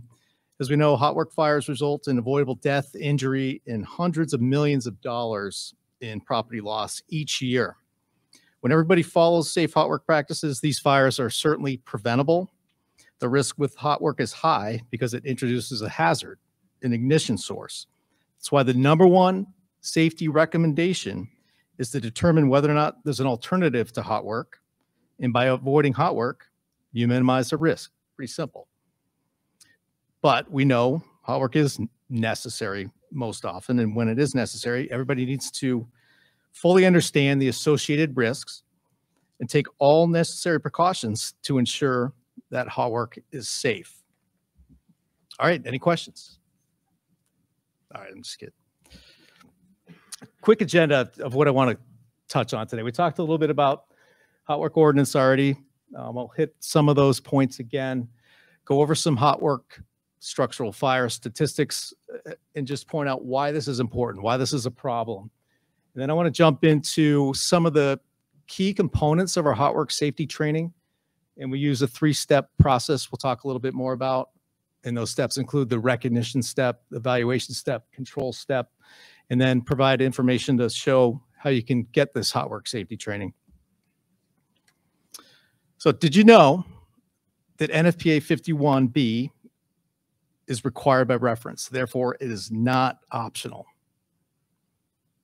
51B is required based on the OSHA reference in the CFR 1919 subpart Q. And NFPA 1, our fire code, requires compliance with 51B in chapter 14. With those requirements and the references there, compliance is not optional. As we just talked about, the hot work ordinance here in Boston went into effect in 2016. Well, it went into effect, I think, 1st of January 17. But this was all related, again, to the tragic events that occurred in 2014, where we lost 2 firefighters as a result of unpermitted hot work, welding in this case, where they didn't take into account factors such as the forecasted winds that day, which are extremely high, and combustible materials that were nearby, and they were not properly removed from the area. As a result, City of Boston responded by passing an ordinance requiring individuals in certain roles to obtain hot work certification. Boston Fire Department and the City of Boston's Inspectional Services Division partnered with NFPA to create the training and certification program. Similar regulation was adopted statewide in Massachusetts that went into effect of July 1, 2018, and other states and jurisdictions are also exploring similar approaches. Again, some of the key components, this ordinance was passed in June of 16, requiring that effective January 1, all persons engaged in hot work must obtain hot work certification. We began working at NFPA, partnering with Boston Fire, City of Boston officials. We created the Train the Trainer program to really ramp up that training program to reach as far and wide as we could in a short period of time to get the hot work safety training out there. And again, you've heard this went into effect January 1st, 2017. Some other key components in the ordinance. On the screen, you can see hot work shall comply with NFPA 51B, as well as the Mass Comprehensive Fire Safety Code, Chapter 41. There was a revision to the definition of hot work to clearly outline what activities fall under the hot work definition. Requires a permit from the fire department to install, operate, maintain any systems for welding and cutting, as well as the storage of any of the gases used in the welding, cutting, or heat treating operations. Any applicants seeking hot work permits need to have this hot work safety certification or equivalent, as well as anyone and everyone performing hot work or serving on the hot work team standing the fire watch. So now let's move into some statistics. Here we see some data from our NFPA Fire Protection Research Foundation over the timeframes of 2014 to 2018. And this represents annual averages resulting from hot work structure fires. You can see during this time period, on average, there were over 4,500 structure fires related to hot work every year, tragically resulting in 22 deaths, 171 injuries, over $480 million in direct property damage. And these are from activities, routine hot work, construction, installation, repair operations. And the pie chart on the left reflects the percentages in yellow are the business industrial fires, and on the right are residential. So business exceeds that by a slight margin, about 57% compared to 42%. Looking a little closer at this data for the construction, the industrial business side of the house, we can see on the left the structure fires that were resultant from hot work. Here on the left side, you see the contributing factors, the percentage of those contributing factors. Leading the list, you might not be able to read it from the back of the room, but the top there is cutting, welding too close to combustible materials at 40%. Right below that, heat sources too close to combustible materials at 25%. So right out the gate, 65% of those structural fires were caused by factors that were preventable. If individuals had taken the proper steps to take those safety precautions, could have prevented those fires, certainly. And as you go below, we start to get in the single-digit percentages for mechanical failures, electric failures, equipment not operating properly. Factors that may not be quite as preventable. These things might occur as equipment breaks or, other conditions present that you didn't plan for. But again, highlighting the top contributing factors were preventable in all these fires. On the right side, we see structural fires involving hot work by their the items that were first ignited in those fires. Top of that list at 17%, flammable combustible liquids gas. Below that, 10% exterior roof coverings, 9% insulation or framing, followed by dust, fires, and then unclassified items. But again, I would say here, if you look at those items that were first ignited, those could have been properly removed, properly protected, and those fires were also preventable had the proper safety precautions been followed. So we know hot work is certainly an essential process for many industrial sectors, construction especially. So it might be impossible, and it is impossible, to avoid hot work in all cases. So knowing this, it becomes vital. The key steps are followed to guard against the hot work getting out of control, causing fires, explosions. For nearly every project, one or more of these safety measures on the screen can be followed in order to ensure that hot work safety. The hot work could be moved in a lot of cases to locations that are free from combustibles and away from hazardous areas. When that's not possible, combustible material within that area can be moved to a safe distance. And if those materials are not able to be moved for whatever reason, measures can be taken and need to be taken to shield the materials or cover those materials with fire-resistant tarps, shields. And another measure that could be taken is the hot work can be scheduled at another time, before or after the workday. Not always ideal, But if you know there's a lot of equipment, materials being delivered, might be staged in that area at a certain time that day, maybe schedule that hot work at an earlier time, at a different time.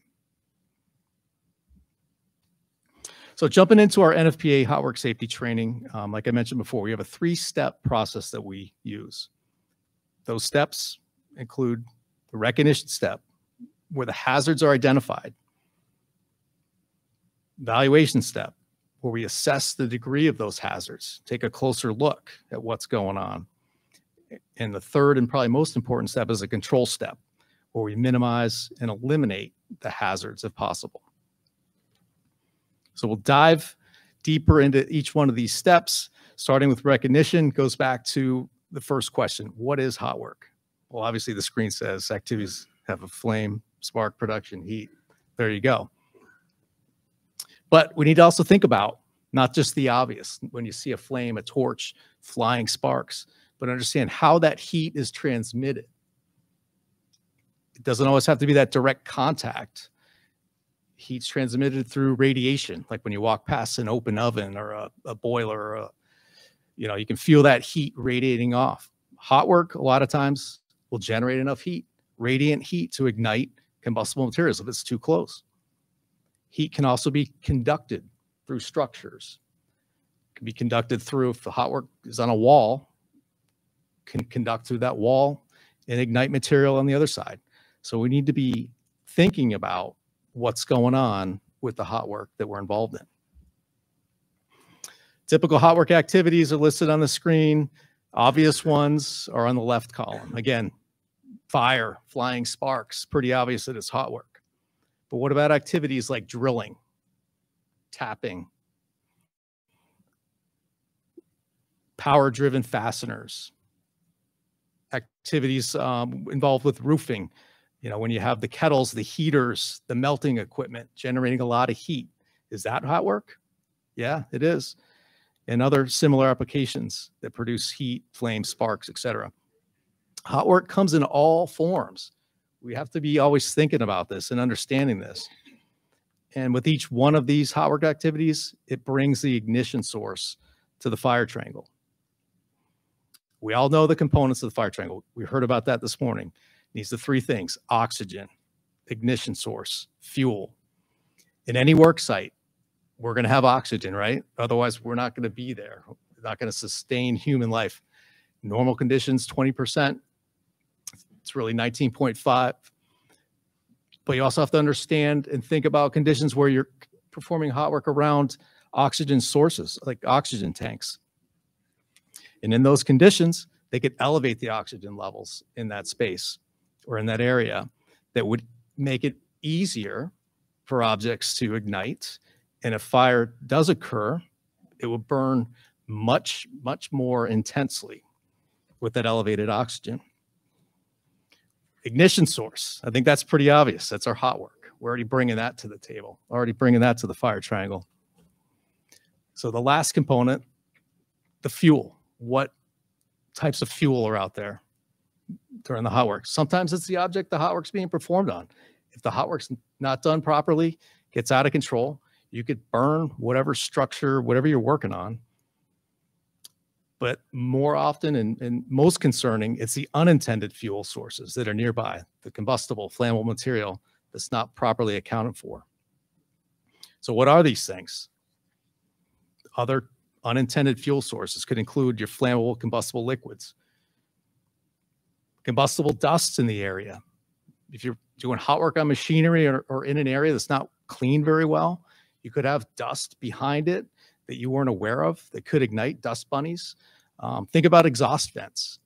How much lint gets stuck in exhaust vents over time if they're not properly cleaned? That's a great fuel source for a fire. Fuels and lubricants on machinery. You may not account for that. And if that heat radiates, conducts through that, it may ignite those. Paints or coatings on railings or structures that hot work's being performed on, those could ignite. Cleaning solvents. The common combustibles, just general trash. We saw some good pictures of not well housekeeping.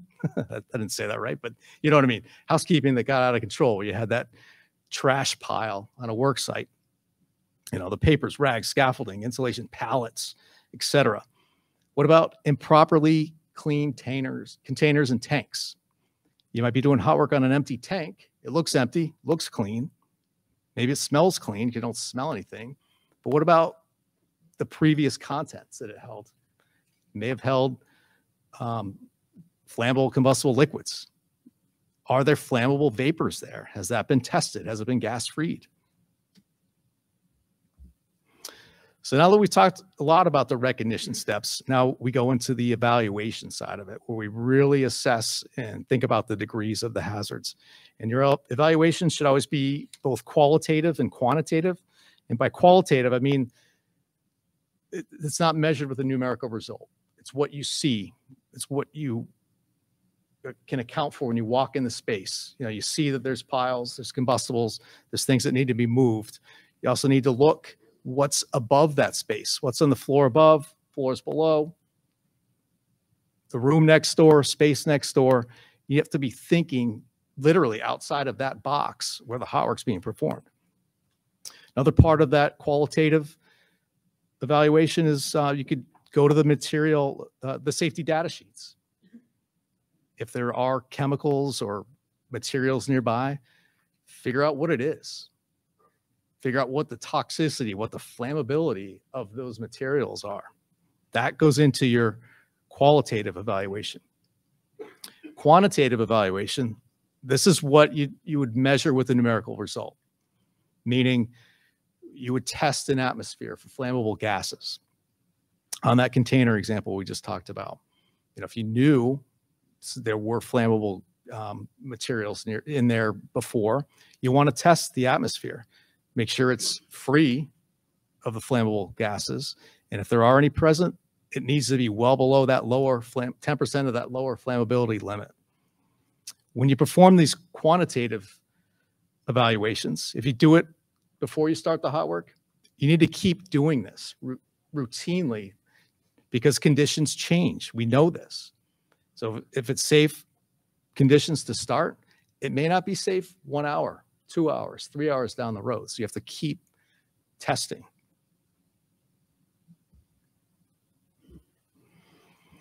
The third step involves your hot work safety team. And these include the permit authorizing individual, your hot work operator, your fire watch. Everybody here in that team is responsible for hot work safety. Drilling down a little further, your permit authorizing individual, that's somebody designated by management to supervise, take charge, lead, own the hot work operation. One of their primary jobs should be to consider alternatives to hot work. If there are alternatives to hot work, that should be the answer because you minimize the risk right off the bat. When it's not, they need to inspect the site, go through all those steps, recognize, evaluate, make sure that the internal permits and the internal permitting process is followed, as well as any AHJ procedures, recommendations. They need to make sure that everybody on that team is trained for the jobs that they're doing, and they themselves have to be trained in the health and safety issues regarding hot work. The hot work operator, that individual always needs to be trained on the equipment that they're performing the hot work with. It can't just be the first or last person that shows up on the job site.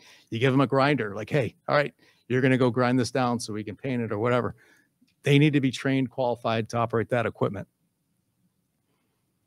Fire watch, another critical component that oftentimes gets overlooked and neglected in some cases, or it's a job given to some of the most junior people on your team, the greenhorn, the new guy or gal.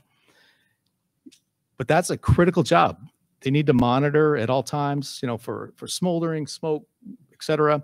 They need to be able and not afraid to step up and stop the hot work, sound the alarm if conditions change. And they also need to understand what's going on in the permit, what's the scope of the job, where's it occurring, what's on the other side of those spaces, and they need to remain on scene for at least 1 hour. There's a change in the 2019 edition.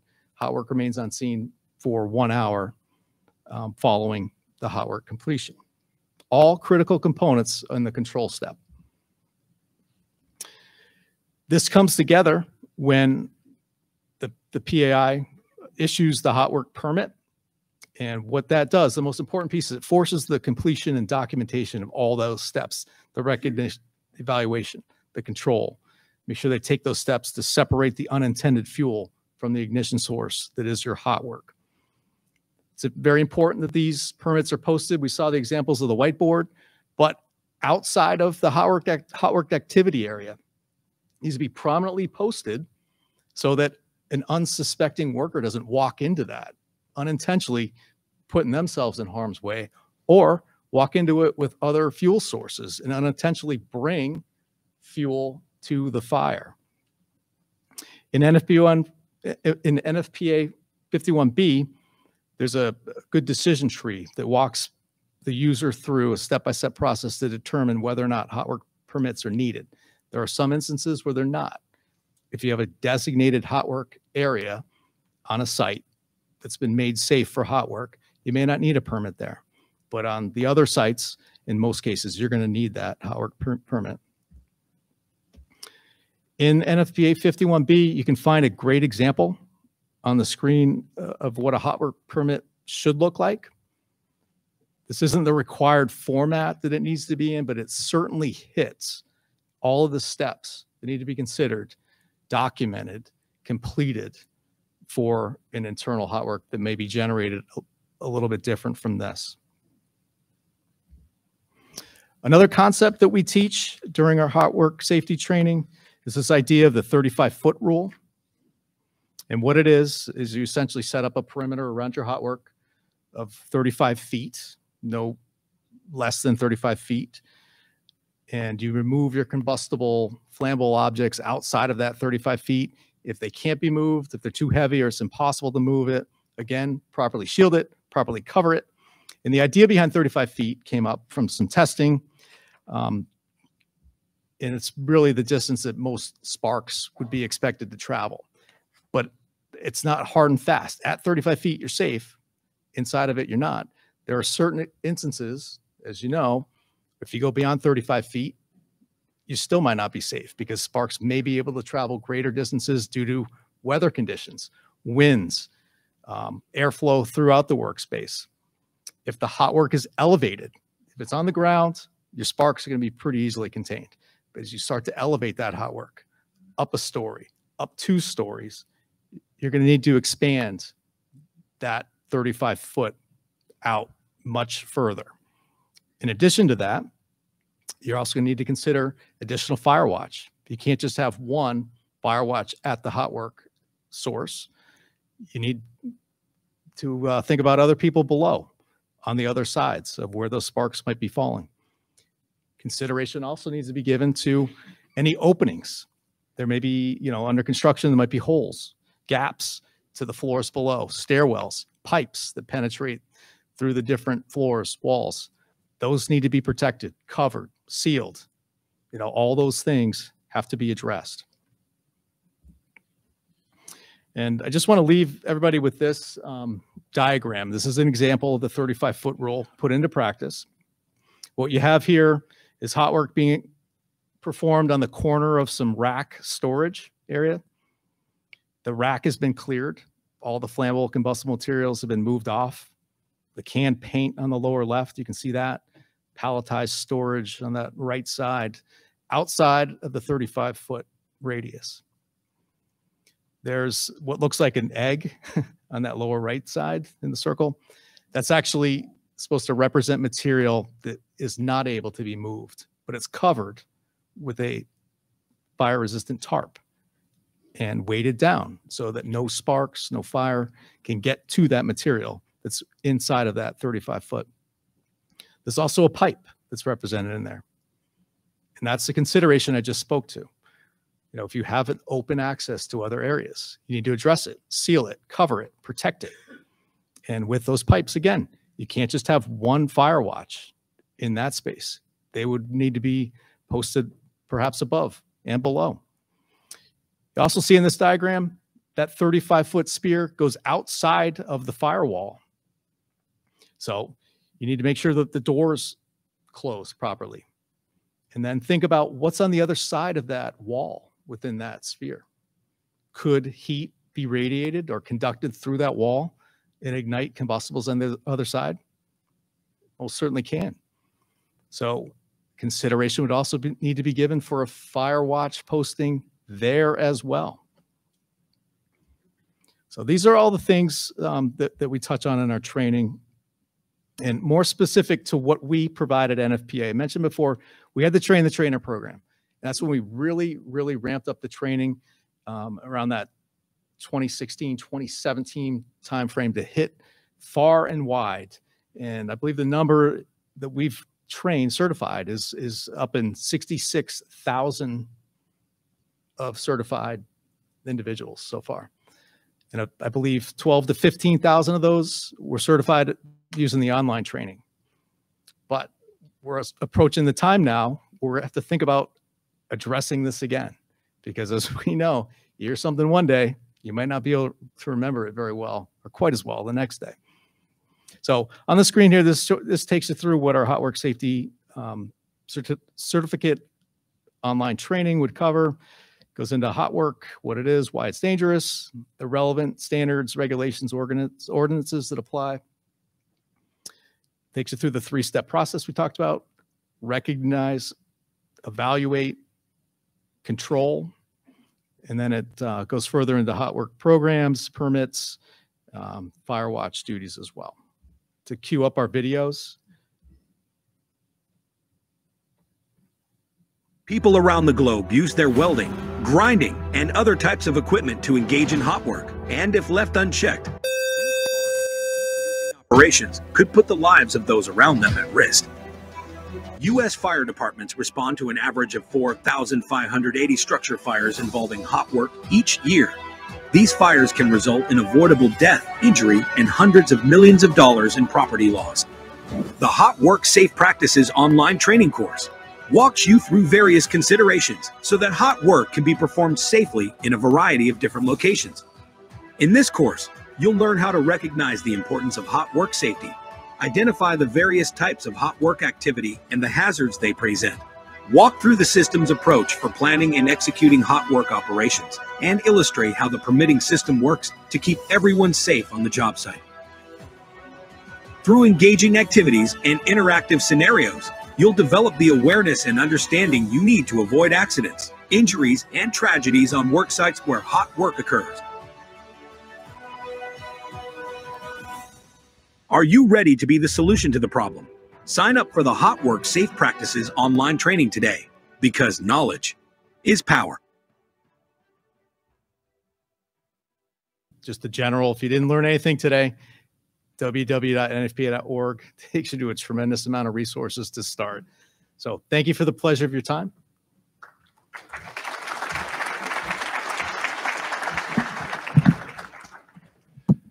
Before I turn it over to Lieutenant Fitzpatrick, I just want to point out, last summer, I did the hot work safety certification online. That night, we had 2 construction fires, 2 in one night within hours. Both of those were covered in that certification course.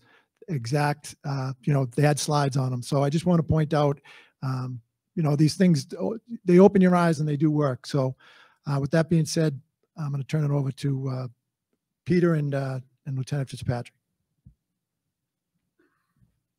I'm just going to give you some of the Boston hot work specific items, things that we look for in the city of Boston. As you can see up on the screen, I already spoke to the 2-year proposal. We're looking at that right now. I'm hoping that does happen. We'll find out very shortly, and information will be given out at that time as to when the deadline will be for it. But it does look like it's time for that to happen. The next item is a fire watch detail must be present within line of sight. That's a common miss. So basically, when you have a fire watch, and I want to kind of clarify this: the fire watch and a paid detail, they're both fire watches. but a paid detail is a paid detail from the city of Boston. You will get that depending on how the chief feels. I'll talk about that in a minute, how they review it. I just want to bring up that slide. Oh. Go ahead. Yep. I'm sorry. So if anybody's not sure about that, they can always call and ask. I get calls all the time. Sometimes someone may feel like they're not required to have they shouldn't have to have a paid detail. One thing we will say, and that was something that came up when we set up that program a number of years ago, I was involved in it, was we want everybody that's involved in the hot work process, that includes the fire watch and the person doing the hot work, to have this certification. That's a big miss. I know some of the bigger companies are doing it, but it's a miss. It needs to get done. Because the person who's watching it and the person who's doing the work should be equally knowledgeable of what their duties are. So more information. The fire watch detail must be within line of sight, not performing other work. That's another common problem. Just make sure that that's their only duty, is to watch. They're not to be doing work. They shouldn't be helping anybody out. They shouldn't be installing things. That's their job. They still have to follow all the same guidelines, depending on what the job requires. At minimum, it's 30 minutes after the hot work is completed. Fire extinguishers, another common problem. Let's get away from taking fire extinguishers off the wall. Those fire extinguishers that are on the wall are there for a reason. Make sure that on your jobs that you're supplying a ample amount of fire extinguishers, proper size and type. Additional fire watches may be required. This is another big miss, and in light of fires we've had recently, is not having additional fire watches on bottoms of chases or open shafts, especially like elevator work or shaft work with pipes running through the building. That's a huge miss. Or if you're welding off the side of a building, and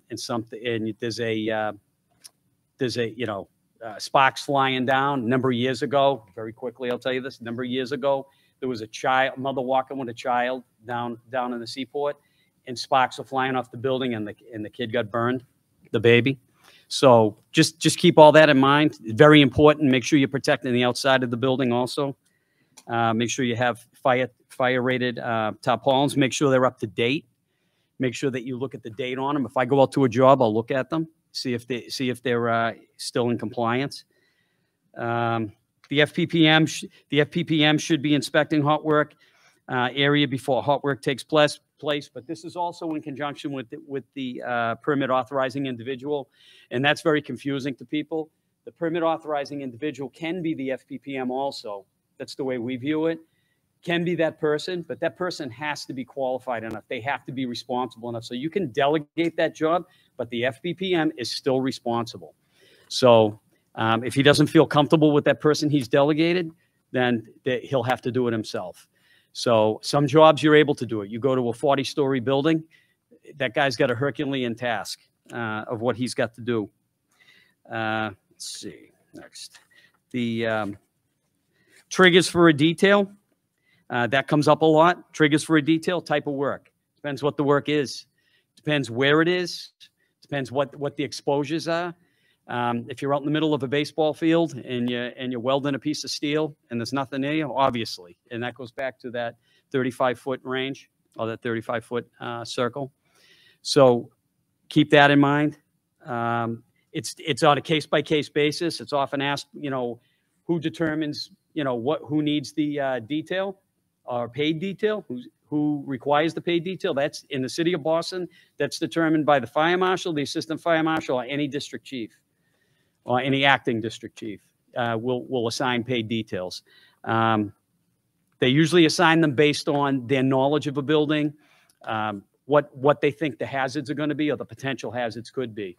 Boston's a tough city to make that 35-foot range. I can guarantee it. It's very difficult to make. You have to be cognizant of lower roofs, things like a lot of different things, pedestrians, and so on. You apply via the online permit portal. Anyone who does the permitting can do that. I don't really go onto that portal, so I don't know a lot about it, but that's how you apply for it. Means and methods must be in place. Sorry. Oh, went back. That's the waiver. Means and methods must be in place for the detail to find out where he's supposed to be, where he should be, where his location is going to be, and how he can find his locate. We just had that happen recently. One of the guys called me, said, I don't know where my guy is. So that's very important that the permit authorizing individual or the FPPM or both basically set up that board. There's a meeting place. You guys have a common meeting place. Everybody meets in one location. And then everybody gets together in the morning and they issue all the details, or the fire watches. Just keep in mind, like I said, the fire watch is just as responsible. This is the waiver. So if sometimes the fire department doesn't have enough people to put on jobs, but if your permit is stamped, paid detail required, you must, and we can't supply a paid detail, the detail office will inform you of that. You would apply for a waiver. That waiver has to be signed and sent back in to the detail office. It has to be done in a timely fashion. If they don't get it, you're not going to be able to do the work. The FPPM should be cognizant of that and be looking for these. Your own on-site hot work program is another thing. We don't necessarily monitor that, but we will check it. So the on-site, the PAI will have his on-site, which is required. They have to have their on-site hot work program with their tags and all the other stuff that goes with it. We don't really chase that down, but we will check it from time to time, and we do look at logs. So, and if there are fires, we definitely go back to the logs, and you're required to keep those for a number of days so that we can go back and look at the history. I think that's it for me. So I guess we'll, yep. Hold on. Sorry, yeah. Boston specific, yep, okay. So I just want to bring up the, did you go back? No, I'm not sure how to do it. I want to go to the waiver. Yep. So I just want to point out on the waiver, I don't have my glasses on me, but if you notice the first line, it says, I agree to provide and maintain a private fire watch according to Mass General Law, Chapter 527. That waiver does not give you a free, I don't have to hire anybody. You're supposed to provide a fire watch that is solely watching you. So we get a lot of complaints that, hey, why did I pay for detail when the guy across from me is not? He has to have a fire watch there. That is on the fire prevention program manager. They should be catching that, not, we shouldn't be getting those calls. So it's not a matter of we're allowing some and giving other people a break. They should be paying for somebody solely to have their own fire watch. And then the quickest way to get my eyeballs on a site is to have on. Deputy Joe, use the microphone. Okay, sorry. The quickest way to get eyes on your job, every morning I get a list of who has waivers and where the paid details are. I look for unsigned waivers because I think a lot of people feel the later they send it in the day, the details have already been filled and they're going to be able to, they don't have to hire someone. I look at that every day and I make sure that so that brings eyeballs down on your project. So I just wanted to point that out. And if we go out there and there's no fire watch, on site, it is going to be shut down. Peter's going to take over.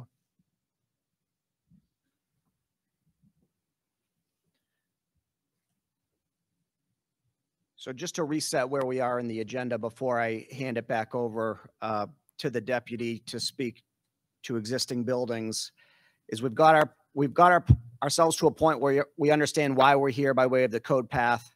We appreciate some of the implications in writing and enforcing 241 compliance.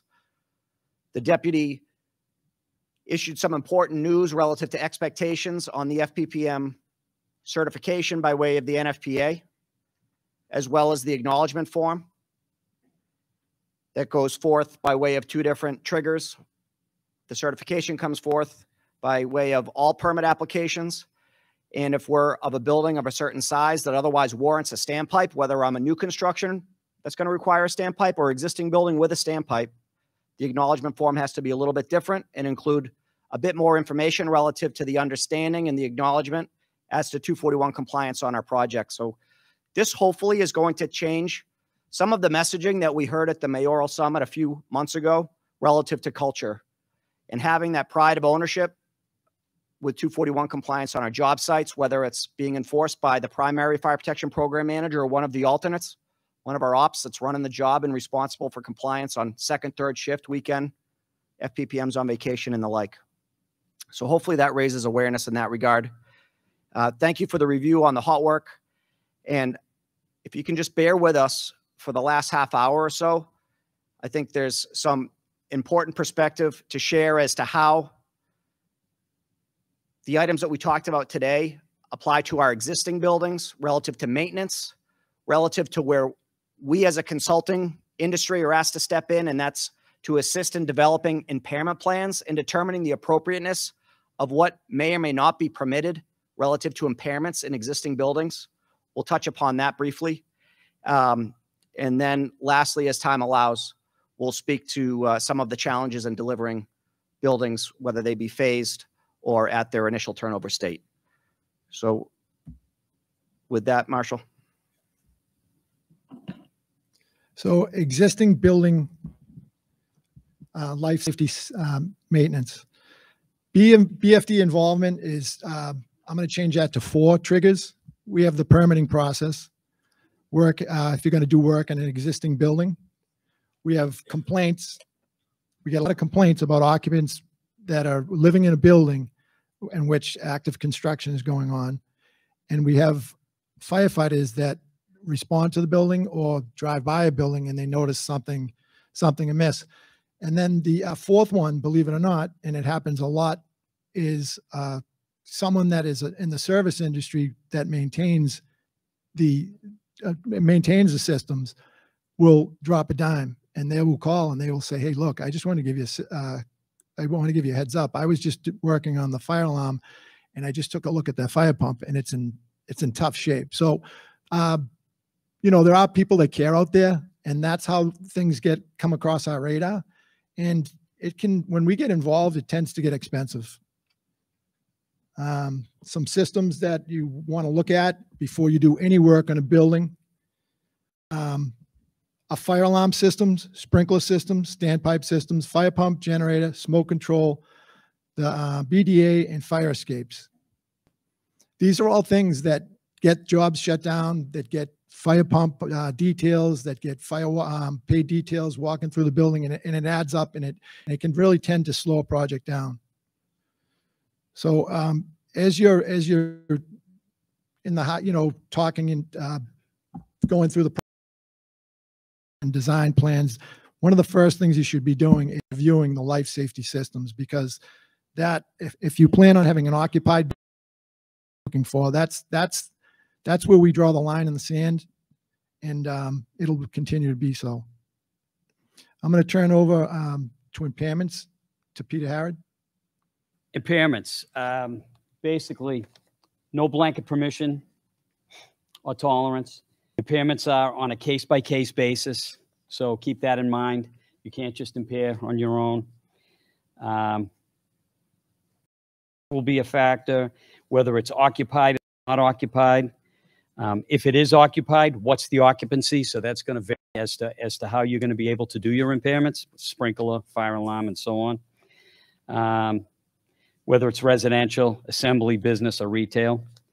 I'm going to hand it over to Peter as to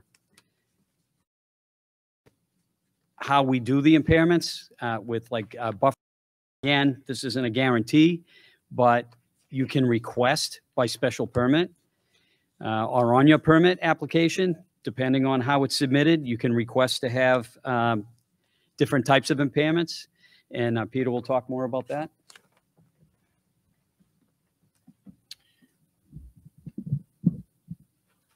Okay, so again, in the spirit of this not being a clinic, but rather sharing perspective, often gleaned by way of hard lessons learned, delays in permit review process by way of not hitting the mark.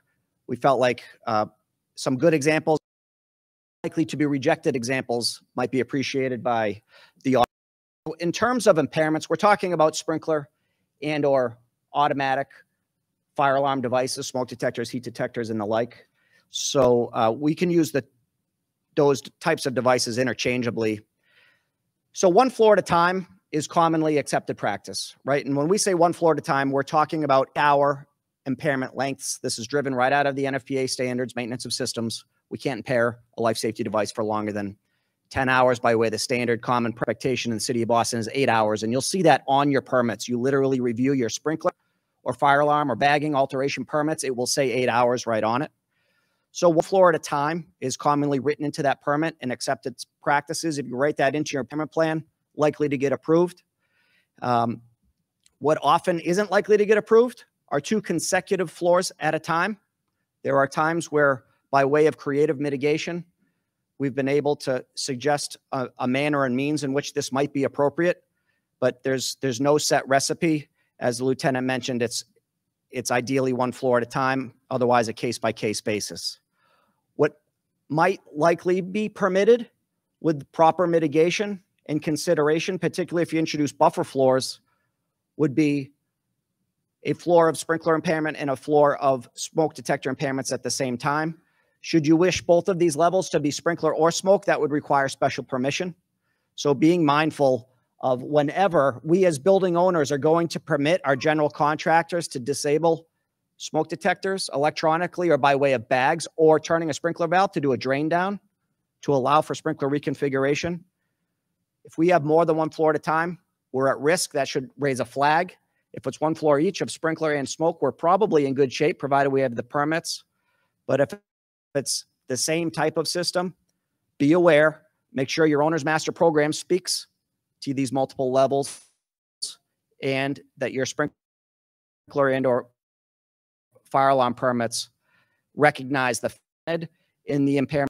Really are ramping up the level of hazard given the head-on bed emergency, particularly when they're newly occupied, albeit infrequent as they might be.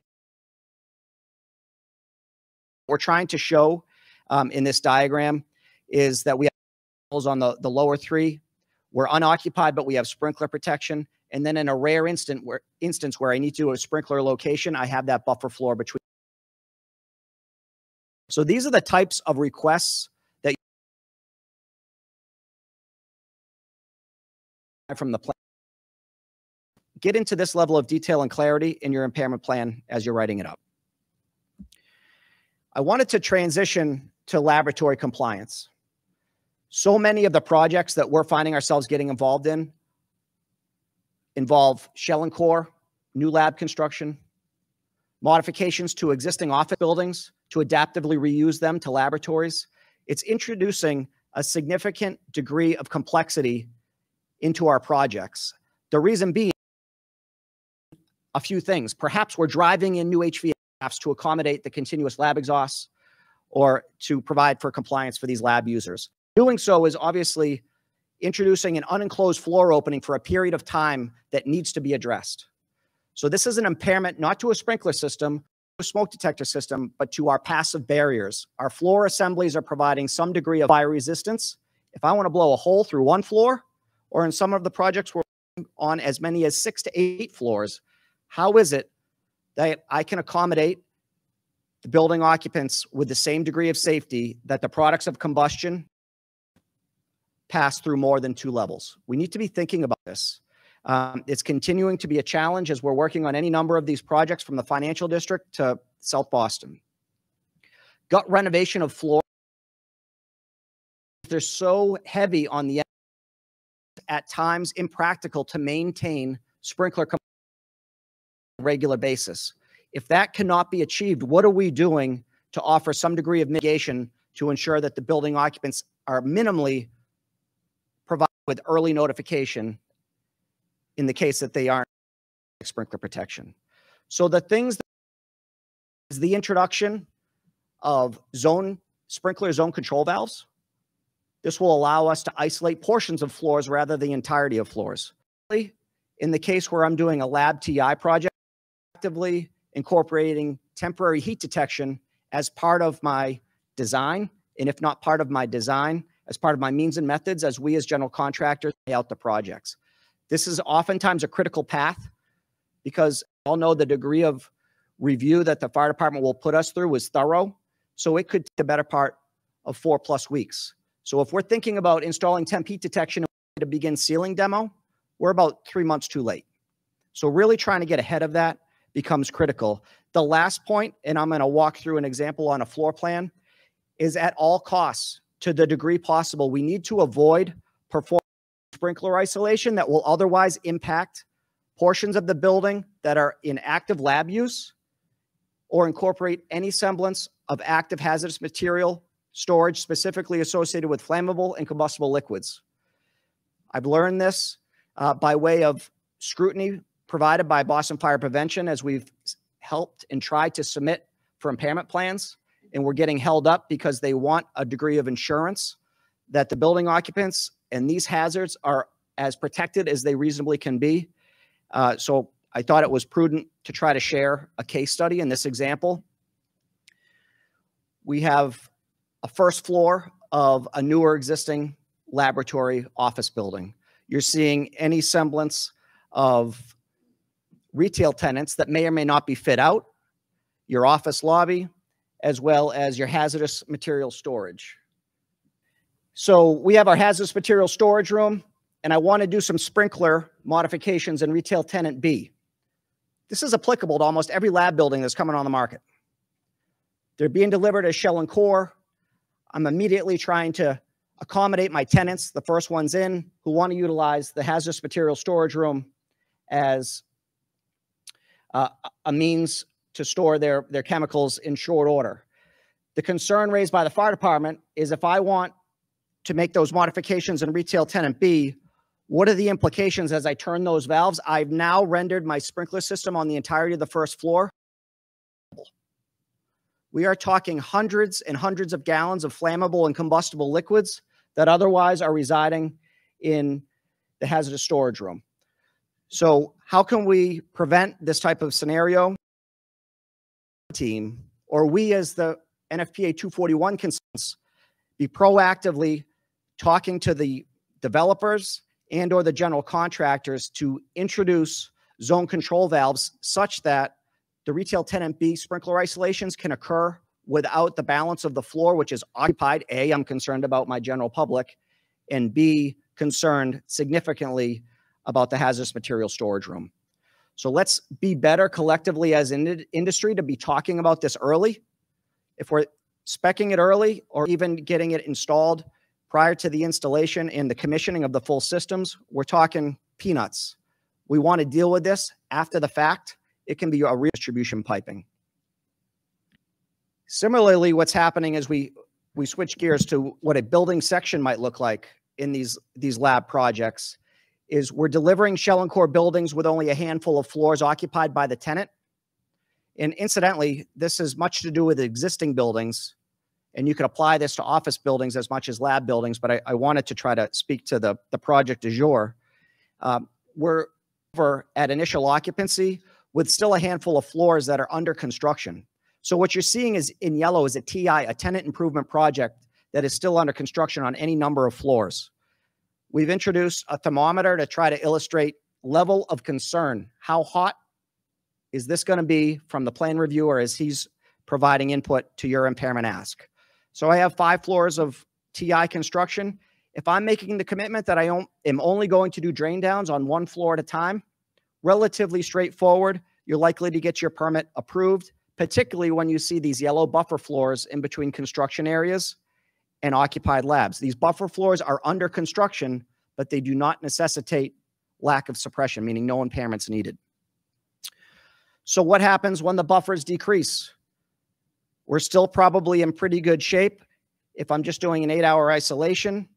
But now, as I mentioned before, I can't reasonably maintain full sprinkler compliance. I want permission to leave my construction site in a non-compliant state at the end of the shift. Given the heavy MEP work, I can't possibly maintain suppression. At this time, what am I doing for mitigation? I should be thinking about installing temporary heat detection and have a darn good reason as to why this is reasonable given the fact that I'm partially occupied. The fact that I've introduced buffers certainly helps my cause. I have 1 floor that I'm asking to do this. certainly helps my cause.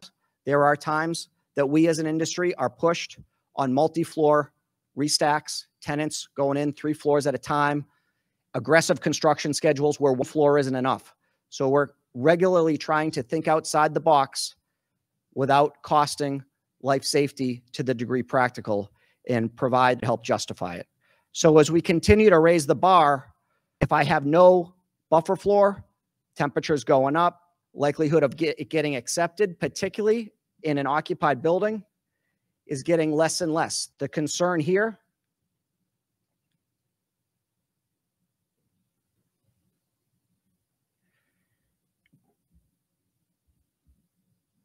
I'm having a hard time with the pointer, but the concern here is that I have no buffer, as well as I will perhaps on a day-to-day basis not have sprinkler protection directly below an active laboratory chemical user. So how good does it make us feel have any semblance of operation fire that I'm immediately adjacent and below an occupied lab user that could have any dozens of flammable chemicals in service, in active use by way of open containers under a lab unit, a lab hood. So the fire department and their lab compliance team are keeping an eye on this, so to tell. Significantly more so when I'm a multi-tenant floor. To accommodate relocations given the proposed reflected ceiling, how is it that the fire department can feel great about the fact that the lab user down the hall, again with their flammable and combustible liquids in open containers, is not provided with automatic suppression? These are the questions that we're getting asked on a regular basis. Let's get better about planning for them. The way to plan for them and reduce that temperature, introduce zone control valves. So now you're seeing that occupied lab fully sprinklered. All it took was a little pre-planning in the introduction of zone control valves. I would really encourage our developers prospectively might reside and introduce the zone control valves when it's inexpensive to do so. If I'm an existing building, plan it into your project, fair amount of scrutiny in this regard. It will be a shame sprinkler impairment and your proposed schedule and means and methods be blown up by way of not being able to check this box, which is all users of hazardous materials are left with full sprinkler compliance in this building where you have ongoing TI operations. The fire marshal will speak to challenges with. Good news, we're almost done. We're ahead of schedule. So phased occupancy.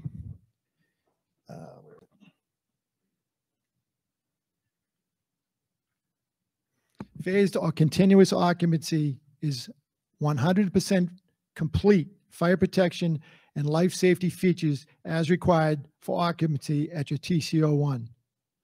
To me, that means equal or greater protection for the people that are going to be in that occupying that building. Continuous maintenance of systems during construction. That means that systems should be tested and you should be able to furnish those reports upon request. Code required separation between occupant and the construction floors. Use of buffer floors. I'm not going to go over that again. And the building is ready at the time of AHJ testing.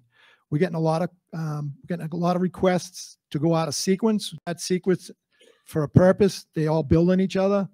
You know, it will fail one test, but they asked us to go on another to keep on the timeline. We don't like to do it. We don't like to do it, and you'll get a lot of pushback on the request. Again, I don't want to go over this again because Peter already just that really made this job was a disaster. It had a 241 plan, and they were on the opposite side of this building here. That is not a fire rated wall. That's the least of that problems. But they were 2 days away from occupying the side. It had an asbestos, it was asbestos removal above it. It had a major demolition go on, major construction. The fire department connections were all blocked, no fire department access. And they were actually asking us if we could sign off so that they could have an occupant go into that restaurant. And This, just dealing with this, it really taught me a lot. It's they check the box, they put the 241 in, but I don't think the fire prevention program manager, he didn't know. They hired a company to write it. They didn't look at it, and they just did what they wanted, and it cost them about three months of work. So that is the end of it for me. Also, I have Colette's still here, but I really thank her for putting this together. And I'd like to thank the Boston Fire Department IT division for helping us have some takeaways. We want to make sure that the FPPM has their acknowledgement. FPPM training, that's certified training that's already online. We expect that as a base. We expect a project-specific training. That would be with the author of the 241. We're still working on the Boston-specific training. Again, the fire department, we really don't have the man to concentrate on this training. So we do ask people in the industry if they have any ideas or suggestions. We're open to them as to how we can attain that certification, but there is definitely a need for it. Proper permits for the project. Continuous inspections by the FPPM, and hopefully by the author of the 241 plan. Maintain existing systems when building is occupied. Minimize impairments. Phase occupancy requires 100% fire protection and life safety features in service at the time of occupancy. And that's it. Thank you.